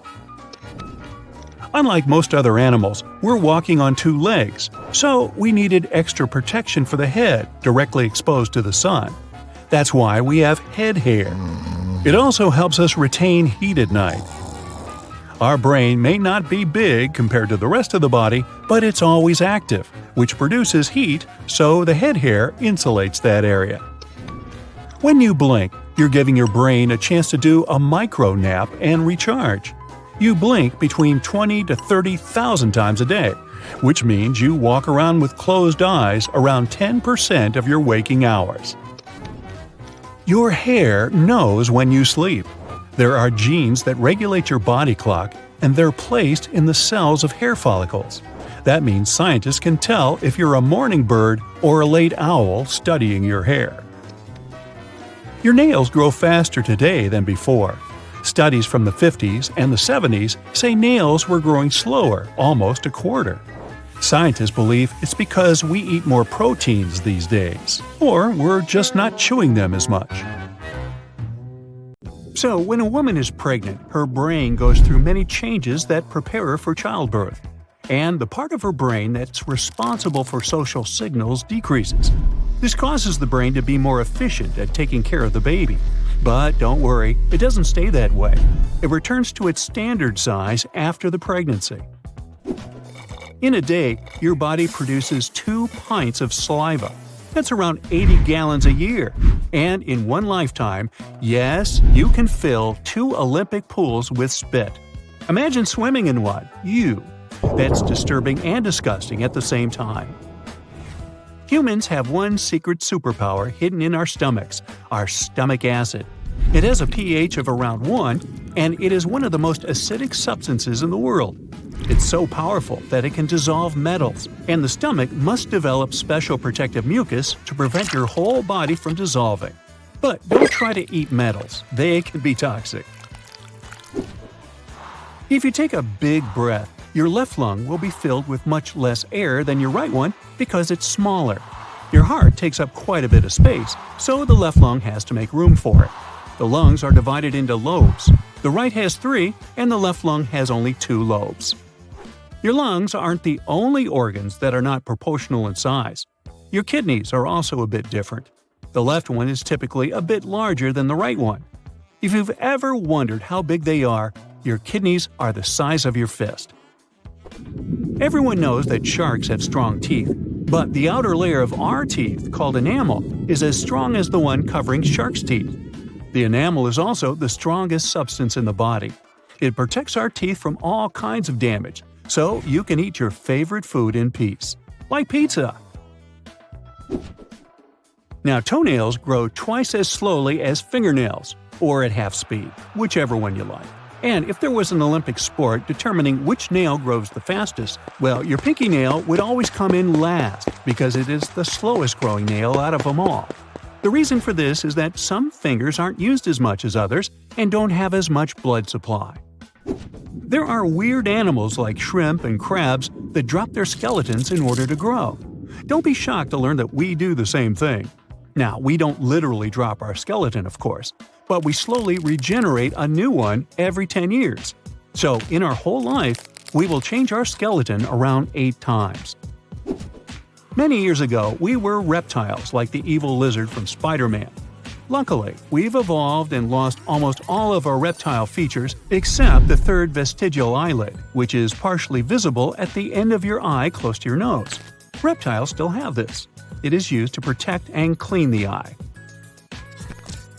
If you have polychoria, your eye can develop more than one pupil.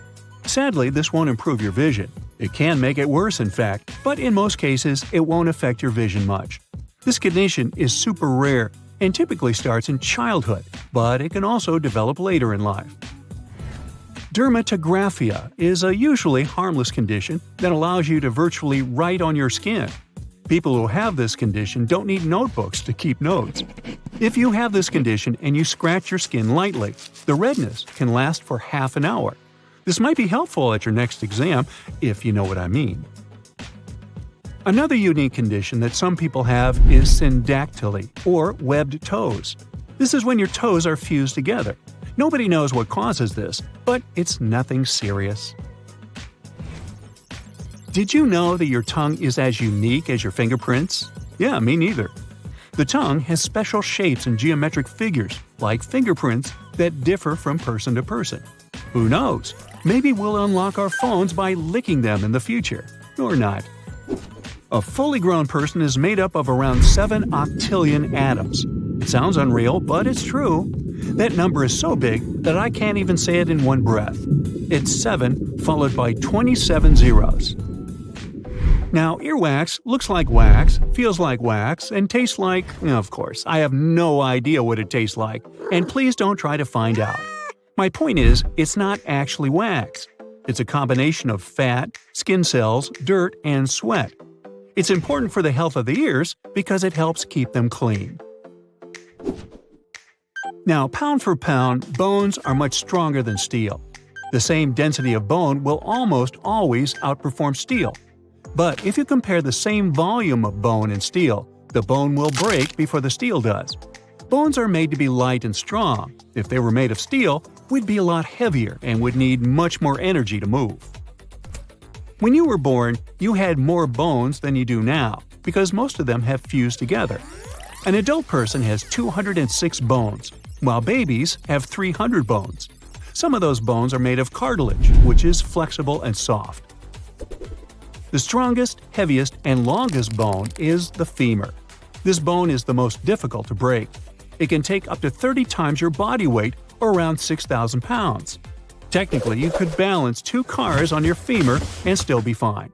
But don't try it. Bioluminescence is a talent some animals have, like angelfish, fireflies, lanternfish, and humans. Yep, you actually shine in the dark. Scientists have discovered that we glow, but the shine is 1,000 times weaker than what our eyes can detect. You can see yourself glow if you have an ultra-sensitive camera. The amount of melanin you have in your eyes determines what color they are. Brown eyes have the largest amount of melanin, and blue eyes have much less of it. However, people with heterochromia have different color eyes. One eye can be blue, and the other can be brown, or any other color, which is cool. Sometimes only half the eye can be a different color. Now, when you sneeze, the air exiting your nose and mouth can travel at almost 100 miles per hour. We sneeze because some irritants enter the nose, and the body sneezes to remove it.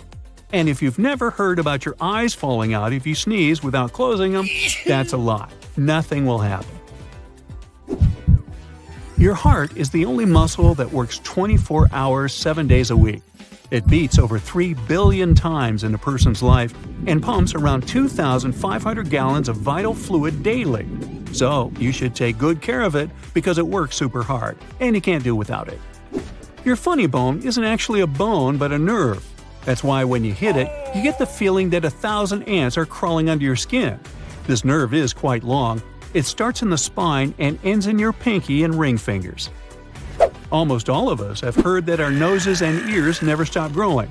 Well, this is not really true. Our noses and ears stop growing when we become teenagers, but they do get bigger as we age because gravity is pulling them. So they're actually stretching, not growing.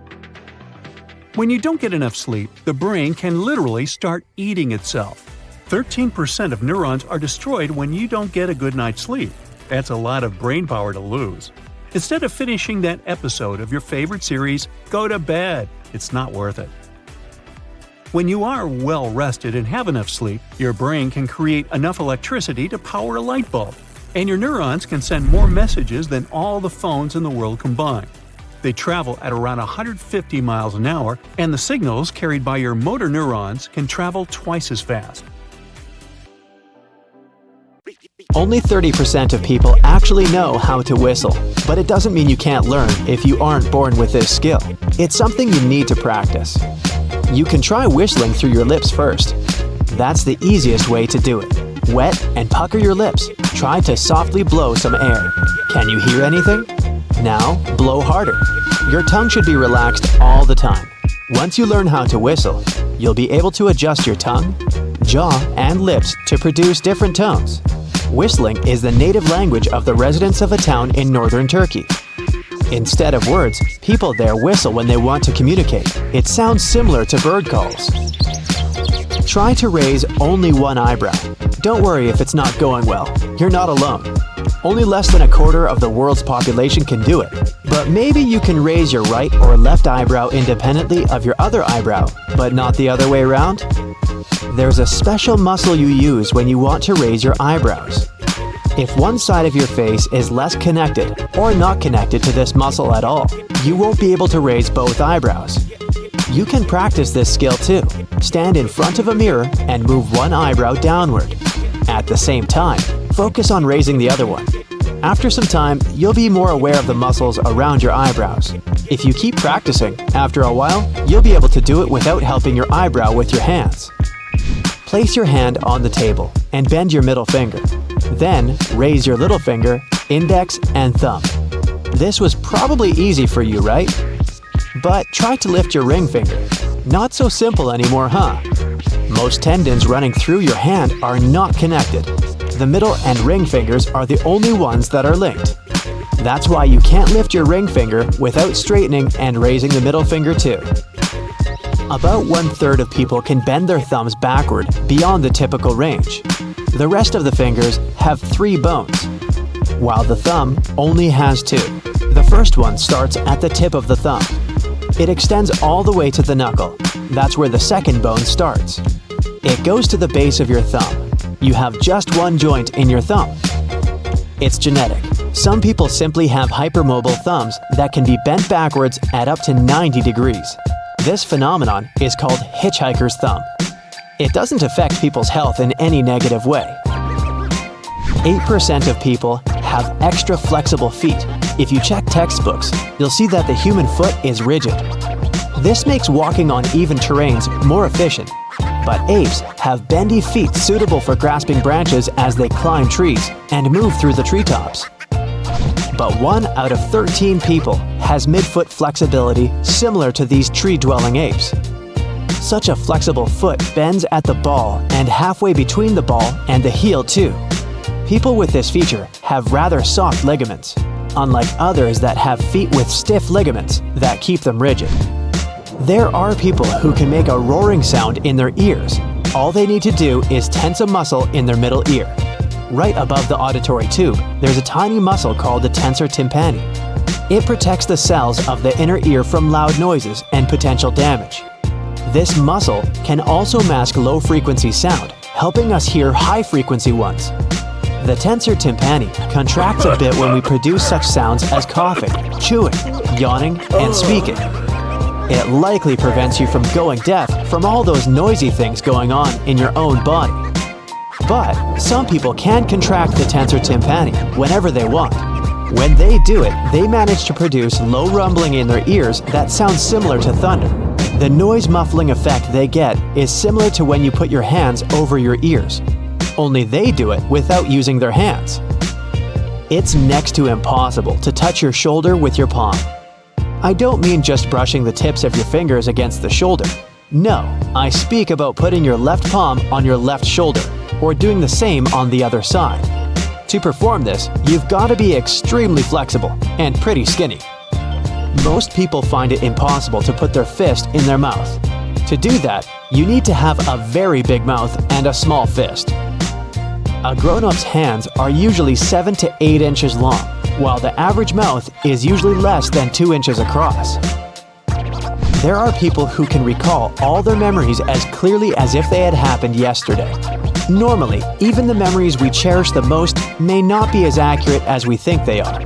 Our brain can alter them, change some details, or even the entire memory over time.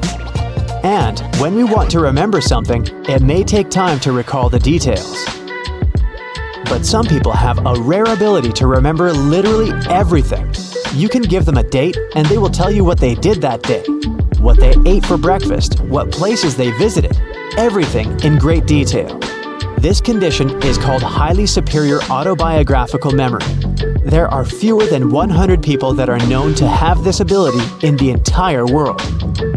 About 1% of people on our planet are ambidextrous. That means they can use both hands equally well. In other words, they don't have the dominant hand. From the biological point of view, it means that both the right and left halves of someone's brain are almost symmetrical. This is also true for left-handed people, while those who are right-handed tend to be left-brained. Ambidextrous people tend to be talented in things like art, music, and sports.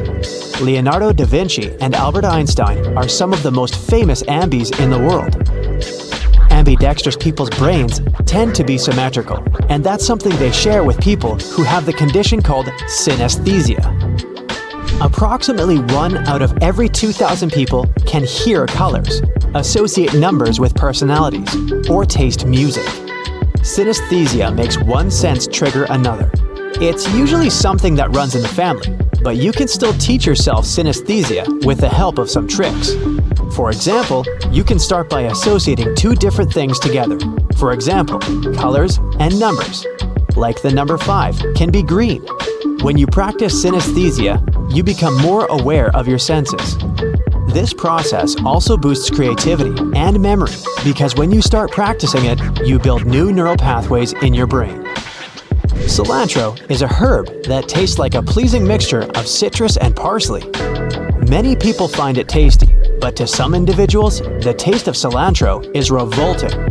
I don't speak about those who simply don't like it, but to some people, cilantro tastes like soap. That's a genetic condition. Such people have slight variations in their olfactory receptor genes, which is why they strongly perceive those molecules in cilantro leaves that are flavored like soap. These are genes not many people have. Interestingly, some areas where cilantro is very popular, like India and Central America, have a smaller percentage of people with such a condition. It might explain why this herb has become so well liked there. But soapy tasting cilantro is something almost 20% of those who live in East Asia complain about. Approximately 1/5 of the world's population can move their ears. Out of more than 440 people who took part in one study, 18% knew how to move both ears at once, while 22% could move only one ear at a time. People who can move their ears use weak vestigial muscles we got from a common ancestor humans and cats shared. This means that our distant relatives could probably make all kinds of movements with their ears in the past. Must have been useful. Monkeys, dogs, cats, and some other animals point their ears in the direction of sound they want to hear better. Perhaps our ancestors could do the same before this feature became redundant. You can try it, but you probably won't manage to wiggle each toe in turn. Only the little and big toes have individual muscles. The rest of your toes are controlled by one set of muscles, and while most people can move their big toes pretty easily, rare individuals can do the same with their little toes. About 5% of the population has a tiny hole above one or both ears. Half of the people who get born with this hole have it on both ears. Researchers believe this could be a remnant of fish gills. Meet Joe. Joe is your average Joe, pun intended. He has an office job, likes to jog sometimes, and his hobby is to jot down clever jokes he hears. And like any person out there, Joe has emotions. Let's follow him around and watch him go about his business for a while. Right now, Joe is calm and reserved. It's early morning and he's going to work, lost in the thoughts of the day ahead. Just look at him, total zen. Joe is about to enter his office building when something hits him on the back. The pigeon sitting right above him looks smug, but Joe can't see the bird. He's just surprised. Emotions live inside and activate or deactivate certain areas of the body. Right now, Joe is experiencing tension in his head and chest because of the sudden bump on his back. The feeling is fleeting though, and Joe goes into the building without a second thought. Inside, he's met by his colleague who notices a splatter on Joe's back and snickers. Surprise hits the drums in his head again, but then abruptly vanishes, replaced by a powerful feeling of embarrassment. Joe's cheeks go red, blood is pumping through his head and stomach, and his legs go weak. He hurries to the bathroom to clean up the mess while the colleague is still smirking at his back. Finally, Joe is clean and goes to his desk. He opens the corporate mail and sees a message from his boss telling him to come over as soon as he arrives. Anxiety hits Joe hard in the chest. He reclines in his chair, trying to calm down, but the feeling has clutched his heart with steel tongs. Making his legs obey with a sheer force of will, Joe stands up and goes to the boss's office. The man is clearly not in the best of moods today. Joe feels the press on his heart become even tighter. He has to file the report he's been writing for 2 days by lunchtime today, or he'll lose his bonus. That's when fear strikes, and Joe's palms go all sweaty. He knows he won't make it on time. He gulps down the lump in his throat, nods, and leaves the room. Joe is sweating and wide-eyed, desperately wanting to complete as much as possible before the deadline. Then a colleague, Matt, comes over and offers his help in reviewing the report. Joe is thankful. Relief is flooding from his head down to his stomach. With Matt's help, he still might be on time. He finishes writing and sends the draft to Matt. It's still 12:30 p.m., half an hour left before deadline. Whew! Joe wipes the sweat from his brow and waits. Soon a message from Matt. All good, the final version sent to boss. Beaming and feeling warm all over, Joe sends a huge "thank you" as a reply. The feeling of happiness overwhelming, Joe is all but glowing when he goes for lunch. An hour goes by, he gets back to his desk and sees a message from the boss. Everyone's to gather in the conference hall for a presentation. In 15 minutes, everybody's sitting, and the boss starts the meeting. Joe is lost in his own thoughts when something tugs at his wandering brain. Surprise is back. It's pointing at the large screen. That's his report. And the boss is clearly very content with what he sees. Joe can't believe his eyes and ears. The author of this paper is being praised right now. Pride fills Joe in a heat wave, making his head rise and his chest puff up as if someone has blown up a balloon inside him. And then the boss, beaming, presents the author. Joe is already half out of his chair when he hears the name. Not his. It's Matt. And he's walking down the aisle with a smile as broad as the boss's. At first, Joe doesn't understand what's going on. But then it dawns on him. Matt set him up. Made it look as if it was his report, not Joe's. Anger bursts inside Joe like a supernova. His hands clench themselves into fists, and he's feeling almost painfully hot and tense inside. But that's not all. He looks at that smug face, and a wave of disgust is rising from his stomach up towards his throat like smoke from a fire. And all that accompanied by contempt so strong it's almost splitting his head in half, distorting his face. Joe's fists are white from tension. The meeting's over, and Joe is the first to bolt out of the conference hall. Boiling inside, he sits down before his computer and starts brooding. Depression is a wicked thing. It starts in the head, weighing it down, and goes on to both arms and legs. Joe can't make himself move from his chair. Poor Joe. He gets a call. With a hand the weight of a mammoth, Joe produces his phone from the pocket and looks at the screen. Jane calling. He answers in a cracked voice, still feeling as if a huge press is lying on top of his head. He tells her everything, and Jane, wise as always, gives him a brilliant idea. Joe raises his eyes to the computer screen, thanks Jane, and hangs up. The multi-ton press has been lifted, and the feeling of love has come instead. The warm and pleasant fountain starting in the heart and flowing all throughout the body. Joe prints out the conversation with Matt and calls the boss. The man sounds surprised but agrees to see Joe. He stands up and goes to his office in a sure and steady stride. Knocking on the door, he feels a little pang of anxiety building inside again, but he forces it back and comes in. The boss looks at Joe with one raised eyebrow, and Joe silently puts the printout on his desk. Still confused, the boss takes a look and frowns. Then he asks Joe to wait for a minute and takes the phone. Joe is triumphant. The feeling of pride mixed with joy fills him again, driving out every negative emotion that was still lingering inside. It feels like an orchestra made of hot springs, and try as he might, he can't help but smile a little. In less than a minute, Matt enters the room and stares at Joe in surprise. Oh, Joe knows this look so well. The boss shows him the printout of their conversation, and Matt starts to shrink almost visibly. Shame and fear make his cheeks go bright red, and his breath becomes fast and shallow. He can't say a word in his defense, and only mumbles something unintelligible. The boss asks Joe to leave them for a moment, and Joe gladly complies. Before the door closes behind him, he drops another glance over his shoulder and stops in his tracks. What are those things inside them? Some kind of monsters? There are two small imps inside Matt, one in his head and the other in his stomach, and one big inside the boss's chest, and it looks really angry. Joe's eyes grow big, his heart starts racing. He shuts the door, feeling his fingers going numb from fear. He looks down at himself, not wanting to see but unable to help it. And here it is too, a little imp similar to the one he just saw inside Matt's belly, making faces at him. Joe doesn't understand what's going on, heart pounding in his chest. He clutches onto his stomach, cries out loud, and falls into darkness. Joe comes around in a soft bed.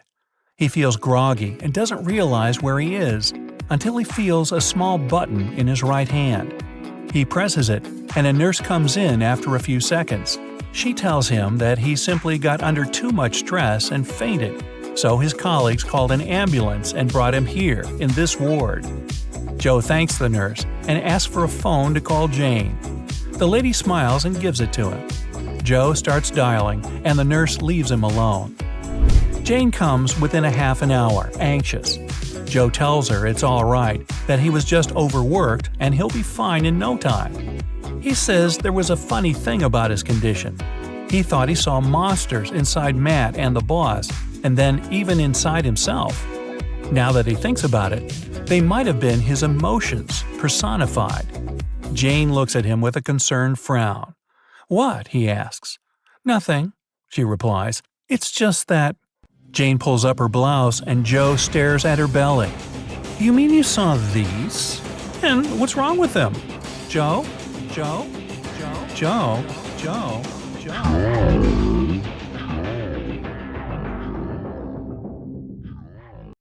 Well, friend, it's time to clean up your act. If you still use cotton swabs to clean your ears, best look a bit lower at your belly button. I bet you've last cleaned it a long time ago, if ever. Still, there's a lot of stuff going on there. Scientists have found a veritable rainforest of bacteria in the human navel, and some of them are bound to be harmful. So, cleaning the belly button is a must, but simply poking your soapy fingertip in there under the shower ain't gonna cut it. For proper navel care, if you have an innie, take a cotton swab, dip it in rubbing alcohol, and rub the insides of your belly button. Stare in horror at how dirty your cotton swab has become.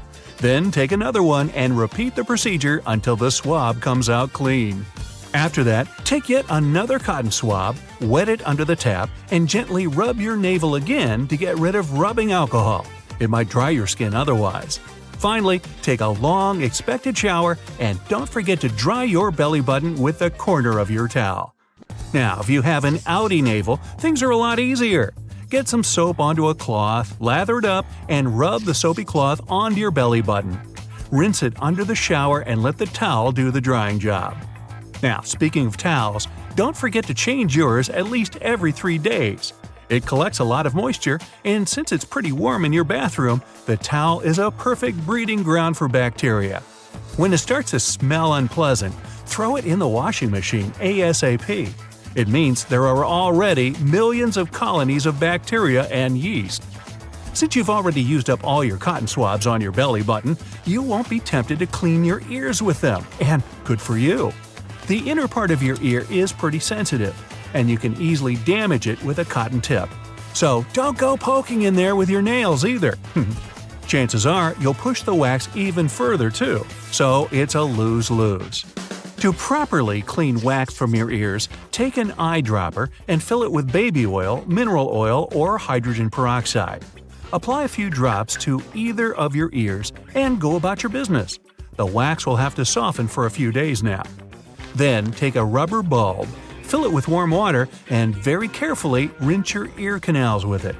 Tilt your head to the side and pull your earlobe down for better access. Don't push the bulb too hard, or you'll end up with water stuck in your ear. When done rinsing, tip your head to the other side and let the water out. Repeat with the other ear. After that, dry the outer part of your ears with a towel or a cotton pad. This time, you can also use a wet cotton swab, if you have any left, to clean the outer part too. Just don't go too deep inside. If you still feel uncomfortable after such a cleaning, you may want to repeat it again after a day or two. And if the problem remains even then, it's best to go to a doctor. You might have a wax plug. The areas behind your ears also crave your attention and almost never get it. Don't make them sad, otherwise they'll accumulate sebum, the oily stuff that covers your hair when you don't wash it, and might eventually start smelling like cheese. This is a warning sign there's a lot of bacteria behind your ears. Before you shower, take a cotton pad and dip it in white vinegar. Rub it behind your ears to get rid of sebum and nasty germs. Then just go to the shower and wash as usual. Simple as that. Even if you brush your teeth twice a day and use a mouthwash every time, you might still notice you've got bad breath. This could be caused by bacteria on your tongue, so consider cleaning it too. This is especially true if your tongue is coated with some whitish film. It's best if you buy a special tool for tongue scraping, but even a clean spoon or your toothbrush will do. Pull out your tongue, looking at yourself in the mirror. Put the scraper as far back into your mouth as you can without gagging on it and press it to your tongue. Now pull the scraper across the whole surface of the tongue, back to tip. Don't try to do it the other way around. You don't want to swallow all that filth, do you? Now rinse off the stuff you've gathered on the scraper and repeat once or twice more until all the coating is gone from your tongue. As a bonus to fresher breath and better looking tongue, you might also notice that you feel taste better. Your taste buds, free from the coating on them, will discern sweet, sour, bitter, and other tastes more acutely after cleaning. Dirty nails aren't only unsightly, but can also bring you harm. When you scratch an itch, for example, you make tiny cracks in your skin that you don't even see. And if your nails aren't clean, the dirt and germs from under them may get into your bloodstream. For proper nail care, washing your hands with soap is usually enough. But if the grime persists, soak a cotton pad or swab in warm soapy water and carefully clean underneath all your fingernails until there's no more visible dirt. If you have piercing in any part of your body, remember it requires proper care and cleaning too. First, make sure you know what kind of metal your body accessories are made of and consult your piercer or doctor on what precautions to take. For most accessories, though, saline rinsing will be enough. It's best to buy a package of sterile saline, and if it's unavailable, go for a saltwater solution. Take a quarter of iodine-free sea salt and dissolve it in a cup of warm distilled water. Wash your hands not to infect your pierced area. Remember the dirty fingernails? Yeah. Take your saltwater solution and apply it to the piercing. It might take a different approach to different places.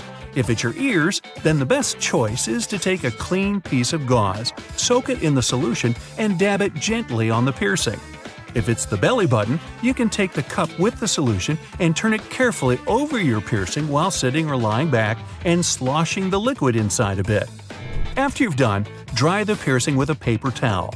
If the piercing is still healing, don't use your regular towel. There might be some harmful germs on it, especially if you've not changed it recently. Washing your feet with soap or shower gel isn't enough. The skin on your feet is much thicker and harder than anywhere else on your body, and it gets even tougher with age. If you don't take good care of your feet, the skin there might eventually crack, causing discomfort and bringing risk of infection. Oh no! To avoid this, give them a hot spa from time to time. Prepare a warm bath in advance and take a few pinches of salt, the sea variety. Rub the salt onto your feet with your hands, taking special care of the heels and toe pads. These areas take the brunt of activity when you walk. Then soak your feet in the bath you prepared for 10 minutes. Read a book or check the news feed on your smartphone while waiting. Then, use a foot scrubber on the whole surface of your feet to get rid of exfoliated skin cells. Dry them with a towel and go. Do this at least once a week to give your feet a much-needed relief. You might notice that your elbows have gotten darker than the rest of your arms. It happens because the skin there is rather thin and elastic since you use those joints a lot. To even out your skin shade, take time to cleanse and moisturize your elbows separately from the rest of your skin. While taking a shower, lather up and wash your elbows specifically, then add some moisturizer on top. After that, exfoliate them with a special body wash or a sugar scrub. Then dry yourself with a towel, and after a few weeks of such care, you'll probably notice your elbows getting lighter. Seems a little weird, but very few people can actually digest milk. The thing is, there's some special enzyme, let's call it a little helper, that breaks down the sugars any milk has. When people grow up, they run out of this enzyme, and only a little over 30% of all people retain some of it. Our brain can store only 7 bits in its short-term memory. Don't even try to compare your brain with a phone capacity, not even the one you had back in 2005. A mere byte is 8 bits. That's why you can't even learn a phone number by heart. Our short-term memory functions just like a chalkboard. You can get some info, but sooner or later you run out of space. To check your working memory capacity, try this test. Ask a friend to write a list of 10 words and read it to you. Most people recall 7 or fewer items from the list. Working memory is an essential thing that we need to perform almost any everyday activity, including basic conversations, navigating in the city, and even trying to copy the moves from a workout video. If you wear a hat, it actually warms your hands and even feet. With a hat, the heat is basically trapped inside and it circulates all over your body, including toes. Finally, good news! Fingernails grow faster than toenails. So you can officially cut the toenails a bit less often.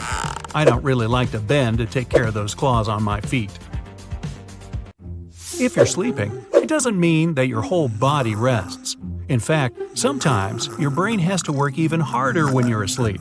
It needs to process tons of information, and reports usually take a lot of time. Humans can't multitask. It's true. We need time to switch from one task to another. But if we try to tackle several things at the same time, it's not going to be very productive. Now, you're most likely to be unable to isolate your ring finger. Every time you move your pinky or the middle finger, you'll move the ring finger too. The ability to isolate it is hereditary. When you stretch out your arms, the distance between the tips of your fingers is almost equal to your height. Now, it's not true that people can't touch the nose with their tongue. This superpower is called the Gorlin sign, and about 10% worldwide can perform it. Try this one. Lift your right foot and start rotating it in a counterclockwise direction. Try to write the number 6 with your big toe in the air. Now, check the direction your foot's moving.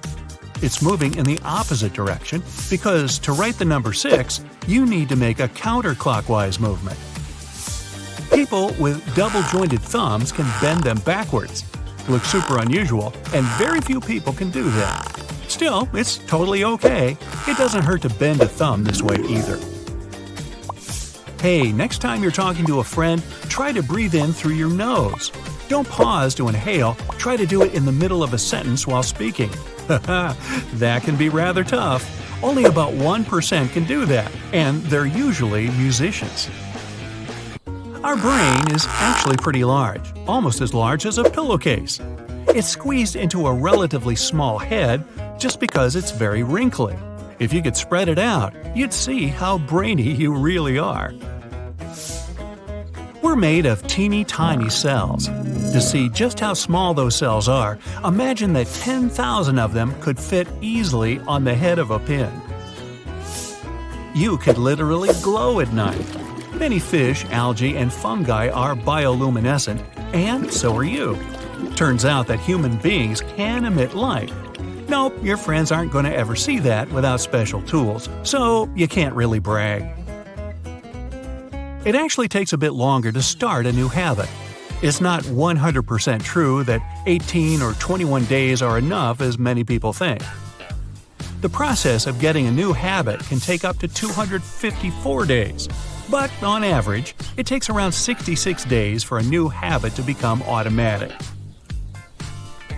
If you want to become a tiny bit happier, try spending some money on others. People are social creatures, and we used to need others' help to survive. Our brain developed a reward system. When we do something positive for others, we get oxytocin, one of the happiness hormones.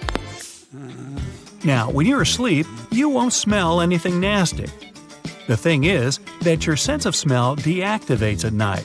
If there's some really terrible smell in your bedroom, you won't even be bothered. It's been believed for a long time that a person could distinguish more than 10,000 smells. A recent research showed that people were able to distinguish more than 1 trillion smells. We also remember them better than anything else, and smells can even evoke some distant memories. Tomatoes have more genes than humans.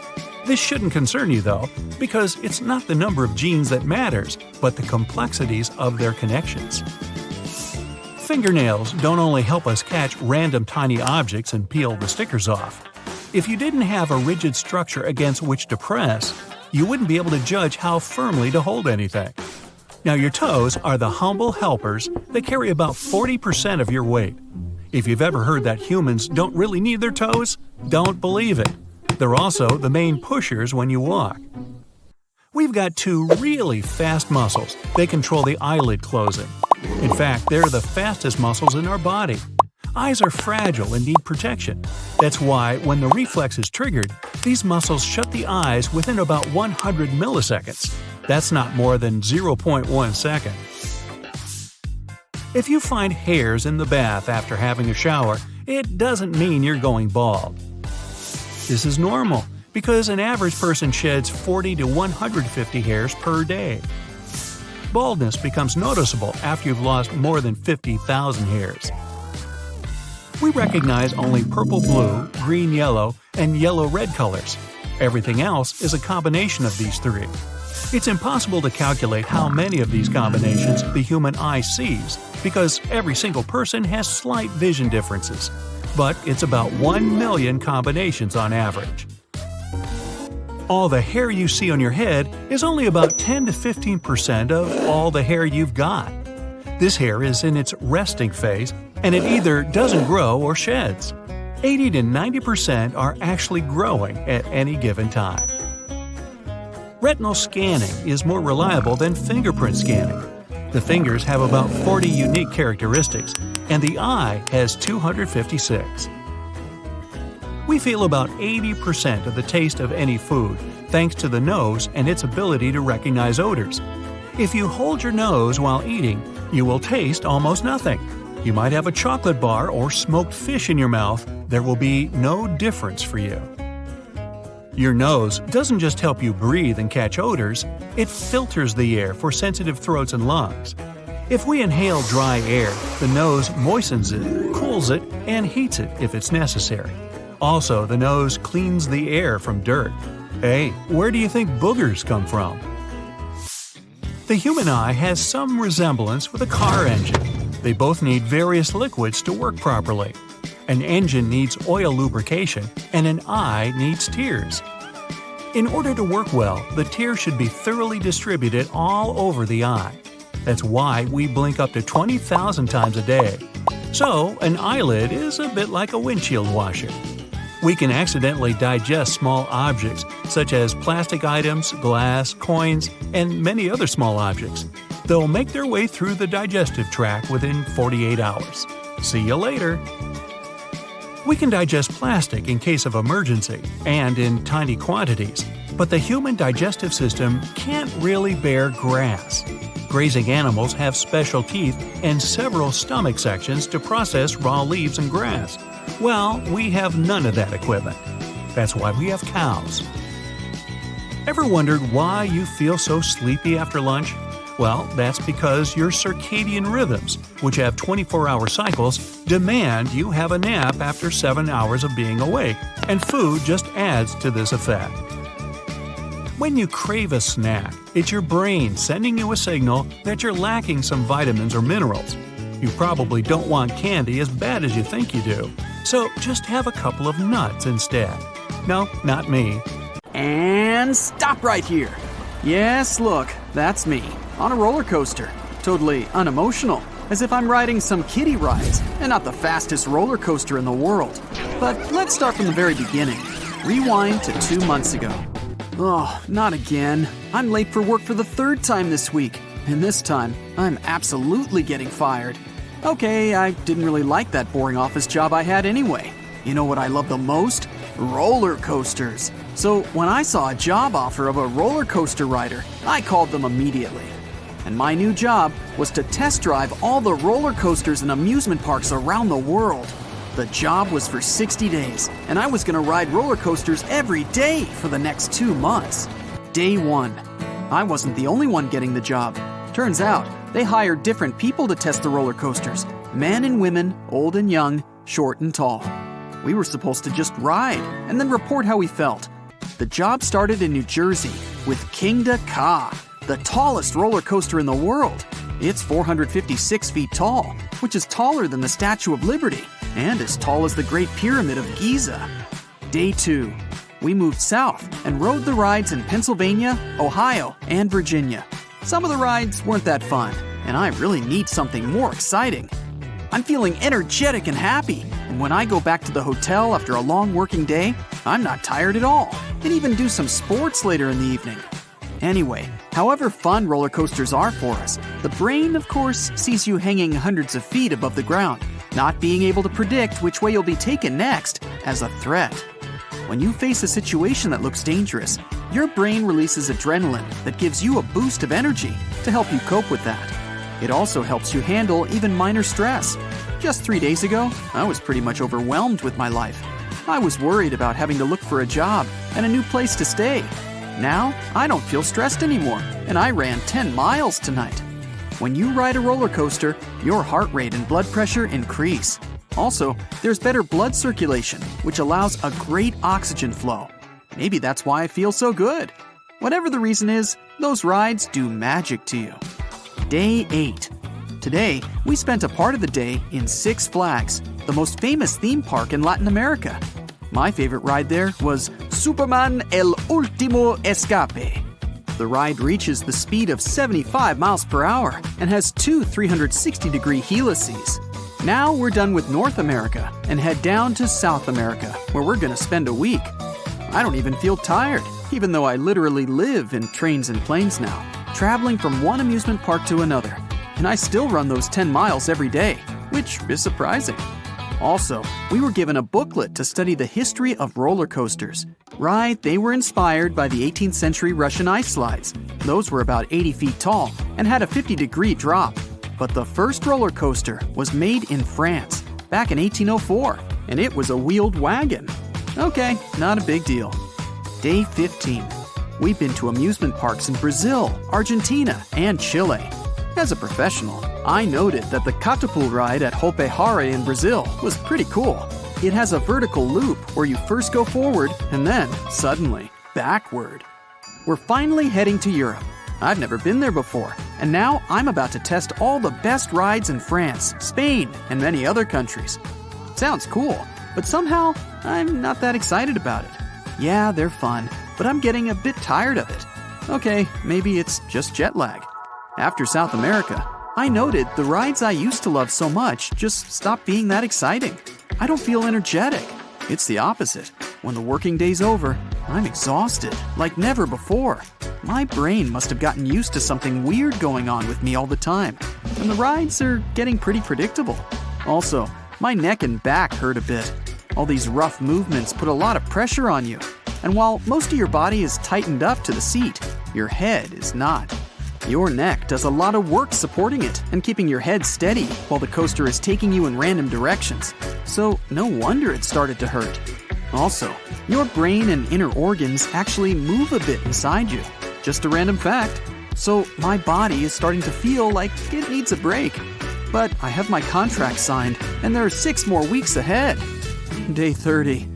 Europe was pretty fun. There were a couple of really cool rides. My personal European favorite was Der Schwer des Kernen in Hansa Park in Germany.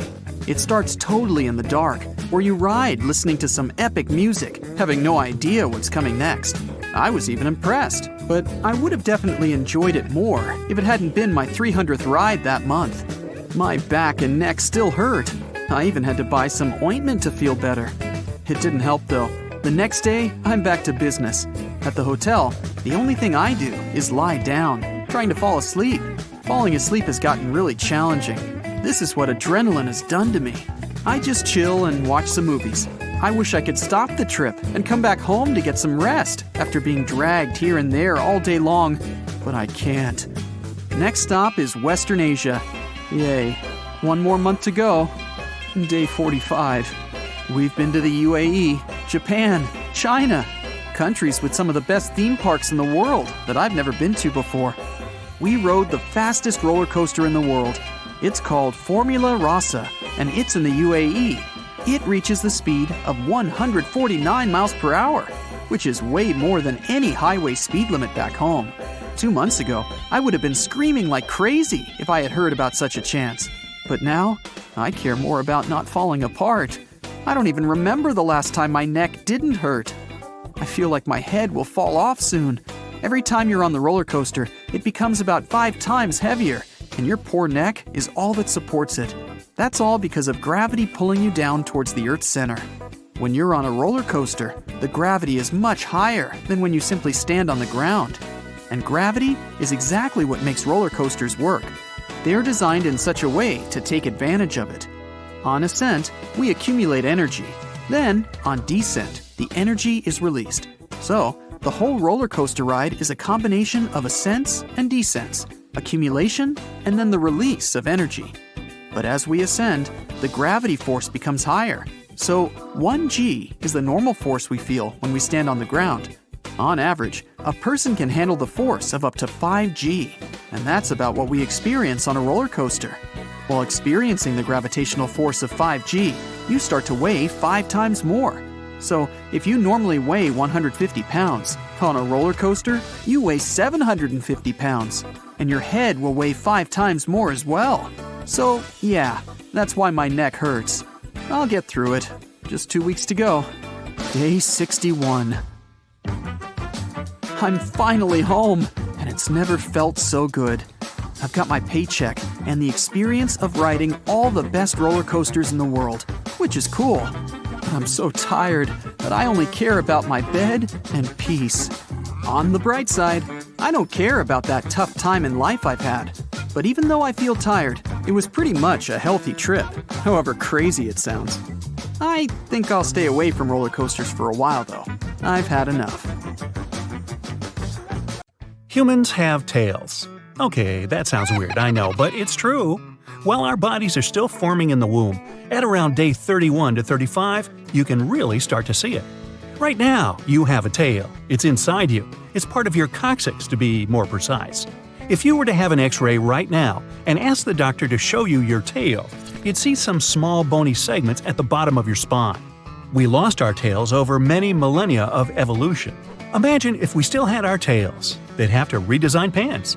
Maybe they'd have a special hole or even a tail pocket. Sitting might be a bit uncomfortable too, to say the least. Our ancestors also had fur. We lost it about 1.2 million years ago. You might be thinking that we still have fur in the form of our body hair, but that's nothing compared to what we used to have. We were thickly furred like chimpanzees and gorillas are now because we needed it to stay warm. You might be annoyed that we lost it if you live somewhere freezing cold like Alaska. Still, you could look at it the other way. Losing our fur lets us enjoy the warm weather a bit more. Living in larger groups meant we shared stuff, and not all of it was positive.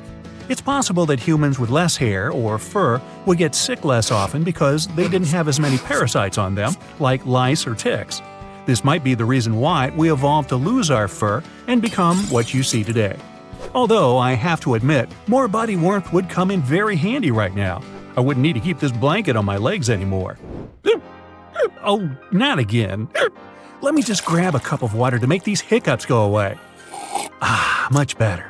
Okay, in reality, it's not that easy to stop hiccuping.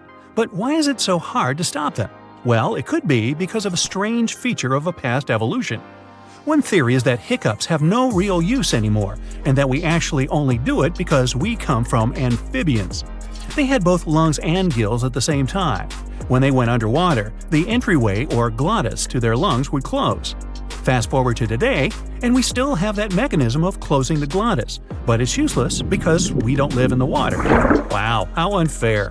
If we have to get frustrated by hiccups, we should at least be able to get some use out of it. Picture this. You start getting the hiccups, and it's like a superpower. You stop breathing through your lungs and start using some gills. That'd be something else, especially for anyone who really likes swimming. Most of our teeth fit pretty much perfectly in our mouth, but there are 4 of them who arrive late to the party and ruin everything. I'm talking about wisdom teeth. They serve no real purpose, but humans and a few primates have them. However, lucky species like the tamarins don't have to worry about them. About 35% of people don't even have wisdom teeth. We might be on our way to losing them altogether once and for all. No more going to the dentist on a mission to remove them, no more headaches from them either. In Ireland, there are a lot of people with red hair, like really a lot, upwards of 30%. That's a lot of redheads out there. This is a result of genetic drift. Genetic drift is when a feature is passed on from your ancestors without really having any purpose. This is exactly why some people have red hair. So, if you have red hair, there's no real reason for it, it's just your ancestors from a past age who passed on to another member of your family and eventually you. And I think red hair is incredibly fun and attractive. Inside our mother's womb, 16 weeks in, we get a powerful urge to grasp the umbilical, and so we do. Monkeys do this too, and there's a reason for it. It's because when they're out in the wild, they need to hold on to their parents' fur. Humans used to do this, but since we lost all of our fur, there's no reason for us to develop this involuntary grasping, called the palmar grasp reflex. Open wide and say, "Ah." Good, I can see your tonsils now. But what are they even used for? If we take a good look at it, they actually cause more problems than benefits. Tonsils appeared as a way to protect us from germs and other nasty stuff when we eat food. Still, more often than not, all they do is give us a horrible sore throat. Because of this, it's really common for people to get rid of them. Picture a little pouch. We have one of these inside our body. Not exactly like this, but an organ that sort of resembles a pouch, our appendix. Scientists used to think it was completely useless, but recently found that it might actually have some use. Still, like tonsils, it often causes more problems than benefits. People commonly have their appendix removed and face no real consequences, so it can't be that important. It might have helped our ancestors in the past, but issues with the appendix can be a real big stomachache. Okay, you know how some people can weirdly move their ears? Like this. I can't do it. You might be able to, though. Try it for yourself. Some of us can do this because, like other animals, we have a muscle called the auricular muscle, but it's useless for us. Cats, on the other hand, control their ears pretty well. If only we could learn from them. They look forwards and listen out for a noise behind them without moving their heads, just their ears. That's a pretty cool skill if you ask me. Stretch your arm as far as you can, your hand too. Now connect your thumb with your pinky finger. You might see a line appear on your wrist. What you're seeing is called the palmus longus, and about 90% of the world's population has it. Statistically speaking, it's likely that you have it too. Back then, our ancestors needed every bit of help they could get to climb trees and grasp things. But when we started walking, it made these muscles completely useless. Monkeys, on the other hand, still climb trees easily. They have a muscle in their feet called the plantaris muscle, also known as the monkey muscle. Now, we have this too, except we don't really need it because we don't go around doing any monkey business. Like the palmaris longus, about 10% of people are born with it. Chances are, if monkeys are hanging from a branch, that's the muscle they're using. If you're getting that late-night urge for food at 3 a.m., it's because of hunger. You probably already knew that, but what you don't know is that hunger evolved as a trigger to drive us to search for more food. So, if you still got a few extra pounds you're trying to get rid of, you know what to do. Blame it on evolution! Our hungriest ancestors would have tried harder to look for food and survived to pass that trait on to us. Our love of sugary snacks, like delicious chocolate cookies and milk, is because of evolution too. Our taste buds evolved just as hunger did to help us find food that's beneficial to us. You're out for a walk and get hit with a chilly breeze. You're only wearing a t-shirt, so you decide to go back home. You get into your house with chattering teeth and realize that you've got goosebumps too. We get this from our furry ancestors. When it was cold, they would get goosebumps and their fur would stand on end. This would trap air and insulate their bodies like a nice fluffy coat. We don't have fur anymore, so it doesn't do much. Evolution also explains why you might get goosebumps when you're scared. Picture this. You're a caveman out in the wild when suddenly a tiger jumps out at you. It starts growling at you. No worries, your hair stands on end and you look giant. The big pointy fur intimidates the tiger, so it runs off. Or you have the alternative ending, where the tiger doesn't care and eats you anyway. Maybe that's why we lost the fur, because it didn't work all the time. We don't actually need 5 toes. You're doing the laundry and your hands are full. Oh, you dropped a towel. What do? You pick it up with your feet, of course. This is possible because of our 5th toe, but we could do without it. Since we walk upright and we don't need to go around jumping from branch to branch, this toe is mostly useless. We can walk and even run just fine with 4 toes, maybe even less. So who knows, maybe in the future, humans will only have 4 toes on each foot. The king cobra, black widow, giant hornet, scorpion, and the horsefly. They can all bite, sting, and inject venom into your body. It usually hurts. You experience burning sensations. Your body might react unpredictably. But if you hurry, doctors will help you. The bite site will hurt for a few days, but then you'll forget about it. But what if you get a sting that you can never forget, caused by a plant that looks absolutely unremarkable? You may not even notice touching it, but your body will react immediately. Just being near this plant can cause choking and coughing. Your eyes will start watering. But if you accidentally touch it, well, the pain will last for several days, weeks, months, or several years. Even after a long time, this unpleasant feeling can return at unexpected moments. You'll remember coming across this plant for the rest of your life, that's for sure. And this is not a cactus with sharp needles I'm talking about. Neither is it poison ivy. At first glance, this is an ordinary green bush with broad leaves. The good news is that this plant only grows in particular areas in Australia. It's called the Gympie Gympie. Gold miners discovered it in 1860 near the town of Gympie, and most likely it was an unpleasant find. Before you go to the forest to search for this plant, you need to put on a protective mask, and you'd better opt for a gas mask or respirator, thick clothes, and sturdy boots. Tuck your pant legs inside your boots, wear protective gloves, and you're all set. You don't have to go far into the wild. This plant grows on the edge of the forest, next to streams. You pass by some trees and come closer to the water. Here, in a dense thicket, you notice this dangerous bush. It can grow up to 10 feet tall, and its dark green heart-shaped leaves with jagged edges can grow up to 1.5 feet wide. This plant can easily be confused with nettle or burdock. The only thing that can help identify Gympie Gympie is a thin layer of fluff covering its leaves. It's like it's encouraging you to stroke it. But don't fall into this trap. This is not fluff. It's tiny toxic hairs. They're not only on the leaves, but also fly around the plant. If you remove your gas mask, you'll feel as if ground pepper has got into your nose. You'll have an uncontrollable sneezing fit. Your nose will itch.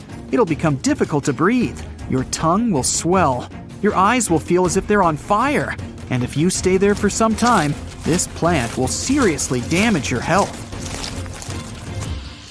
For many years, the Gympie Gympie caused huge problems to loggers and hunters. Even when they knew about its existence, they often accidentally touched it while working. This was enough to make people sick for several weeks. There were cases where sting sites hurt for decades. One man said he felt pain for 2 years after touching the plant. He experienced extremely unpleasant sensations every time he took a cold shower. People compare this feeling to the sting of 30 wasps simultaneously. And the worst thing is that doctors can hardly help in this situation. Even an old dried leaf lying on the ground presents a serious danger. You can drop your phone or glove, try to pick it up, and accidentally touch the Gympie Gympie leaf. To study it, you need to use a pair of tweezers to take a leaf and put it in a vacuum-sealed container. Done! Now you can transport your sample to the laboratory and reveal its secrets. The Gympie Gympie is one of the 6 species of stinging trees native to Australia. It grows in the sun, surrounded by other plants. And, most surprisingly, there are holes in its leaves. But before we find out what creatures feed on one of the most dangerous plants in the world, let's study its poison. The bush is covered with tiny hairs, and even one of these hairs can cause big problems.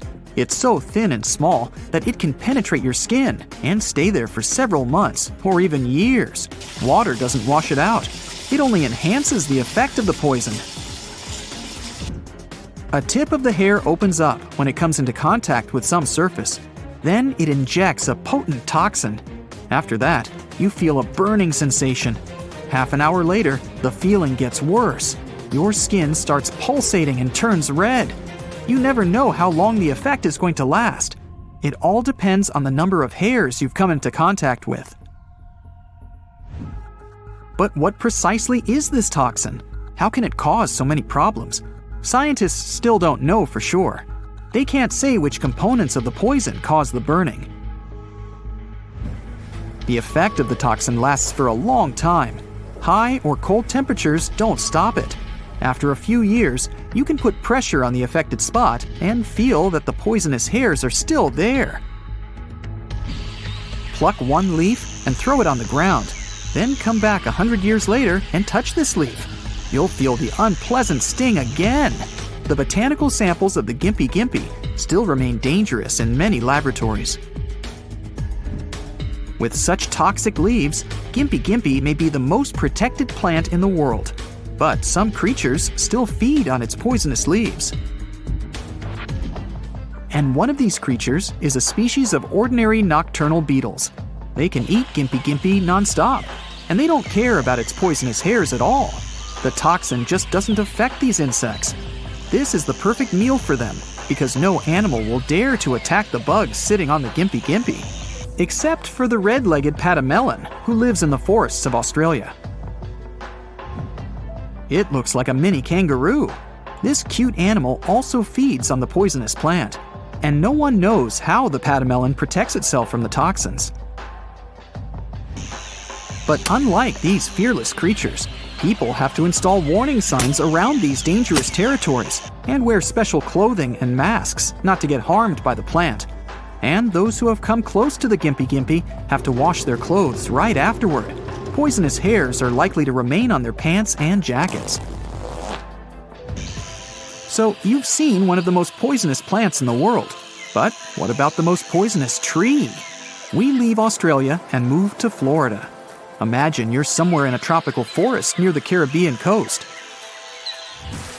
It starts raining, and you decide to hide under a tree.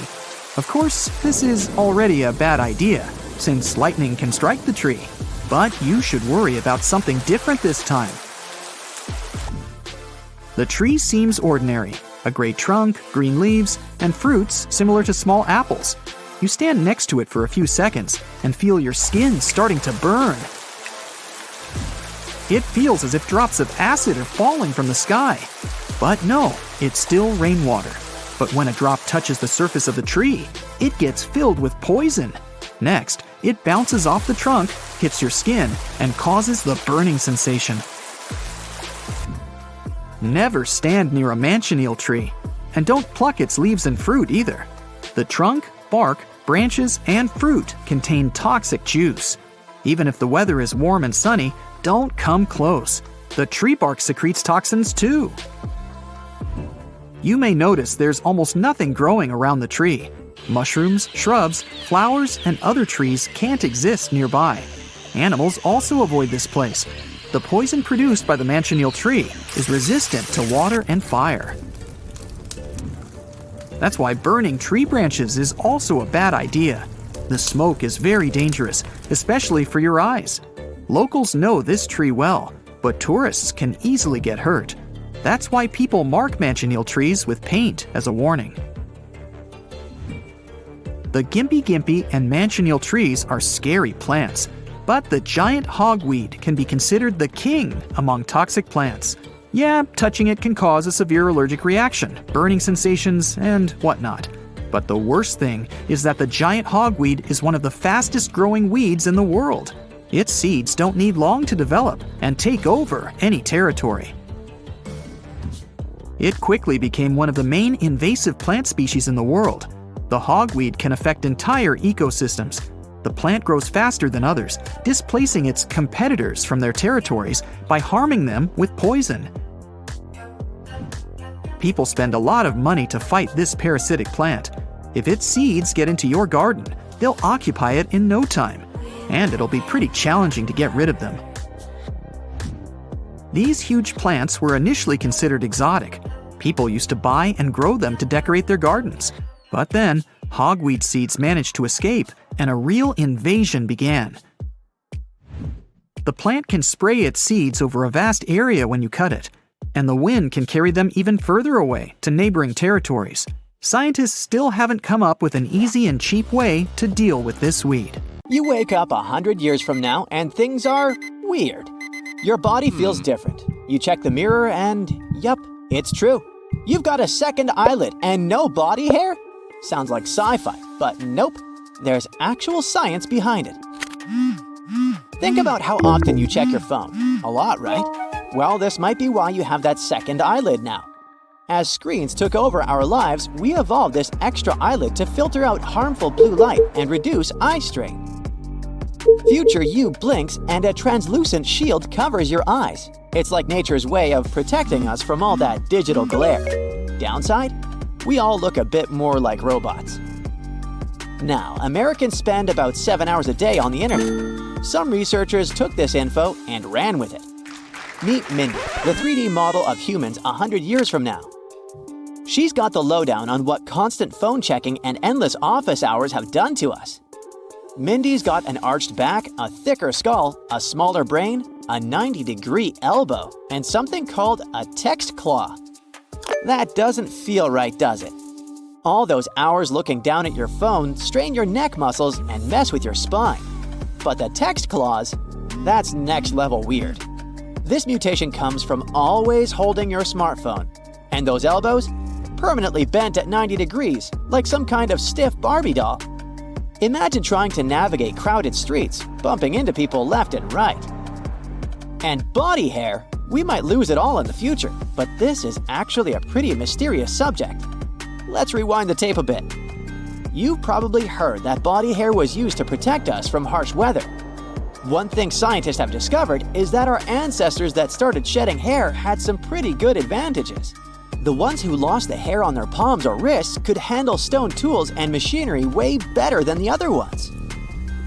There's also a famous theory known as the aquatic ape theory, which explains one reason for that. Like hippos and dolphins, we turned off the genes that produce fur. This idea suggests that our human ancestors that lived on the savannas of Africa migrated to oases during drier seasons. During these seasons, they hunted in shallow waters, and well, it turns out that hair is not a very good insulator in water, so our species lost their fur and developed a layer of fat. The question remains, in the future, will we deactivate these genes altogether and become totally hairless? Guess we'll have to wait and see. Geneticists are worried about something big: humans becoming too alike. There's a scientific risk of human alikeness or grand averaging. Open any social media app and you'll see it. Everyone dresses the same, talks the same, yada yada. But this sameness could halt human evolution. Evolution depends on genetic differences and passing them on. Over time, these differences should change the population. If the changes are big enough, a new species arises. But the three components needed for evolution, variation, natural selection, and geographic isolation, are pretty much fading away. Scientists call humans a single genetic continent, mixing and no longer breeding within cultural or ethnic groups. Given enough time, we might all start to look more alike. Here's a good one. Humans will develop to live longer, much longer than we do now. All along our evolution, we've been subject to external factors that determined our lifespan. Back in the Stone Ages and stuff, we were subject to dangerous predators or the encounter with other tribes other than ours that could harm us. As people would normally pass away at quite a young age, they had little room to develop important mutations. But when humans' mortality rates are lowered, the opposite happens. In the past 2 centuries, life expectancy soared to 70 years worldwide. The constant scientific development leads us to think humans might naturally evolve to live an average life of 100 years and more. Our lazy lifestyles are messing with our spines. We might end up with fewer vertebrae and shorter, bendier backs, making back pain less of a pain and perfect for our desk jobs. Future humans could be total slouchers, with standing tall becoming super rare. You know, all this talk is making me want to go for a walk. Since we're talking about lifestyle, we need to talk about food. All the processed soft foods we're eating are changing how we chew. Back in the day, when our bodies were taking form, we used to eat raw meat and plants. A study actually shows that the lower jaw reflected whether a population was primarily a hunter-gatherer or agriculturalist in nature. About 7 million years ago, our ancestors had long jaws and a face that projected forward. What do our jaws reflect about us now that our food is so soft? Some predictions say that 100+ years from now, humans might have smaller mouths with fewer teeth and weaker jaws. This also means that our faces will be smaller, without much chin. Our jaws tucked in a wee bit more. Pollution isn't just bad for the planet, it's changing us too. Future generations might get bigger nostrils and better lungs to deal with bad air quality. Imagine humans with super-powered breathing systems, thriving in polluted environments. Breathing in the future will be a whole new ballgame. These predictions might sound wild, but they're based on scientific theories. As our environment and lifestyles change, so will our bodies, in fascinating and terrifying ways. Next time you look in the mirror, remember you're seeing the human body as it is today, but who knows what it'll look like tomorrow? Embrace the mystery of our evolving selves. Humans might lose their palmaris longus muscle, that tiny tendon in your wrist that many people don't even realize they have. It's pretty much the appendix of muscles, completely unnecessary.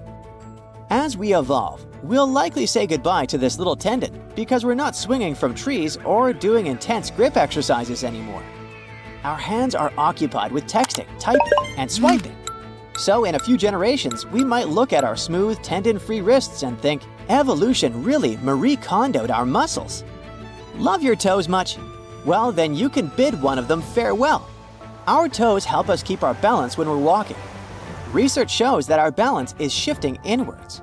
If our ancestors used to rely on all their toes for balance, we ourselves don't use all of them as much. This means that we'll need our pinky toes less and less. And if this trend keeps up, it won't be long before we bid them goodbye. Okay, so there's something called directed evolution, which literally means science replacing nature. Instead of leaving it to the hands of destiny or fate, why not decide our own future? We kind of already do that when we choose a partner out of appearance or personality traits. For thousands of years, hunter-gatherers arranged marriages seeking good hunters for their daughters. But I'm talking about stuff done in laboratories. From now onwards, we have the power to control the genes of our offspring.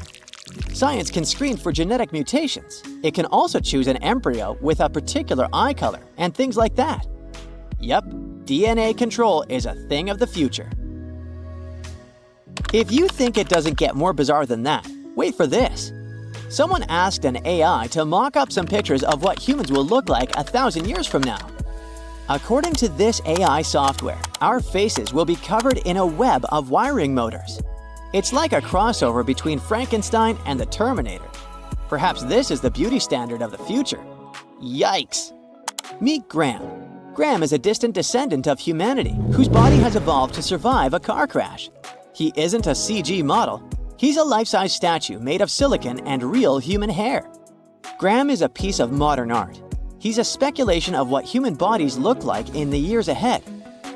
Graham was created for a road safety campaign, but this artist depicts hyper-realistic humanoids in many different forms, even possible hybrids between humans and other species. It looks pretty weird at first. But I mean, at this rate, anything seems possible for our collective future.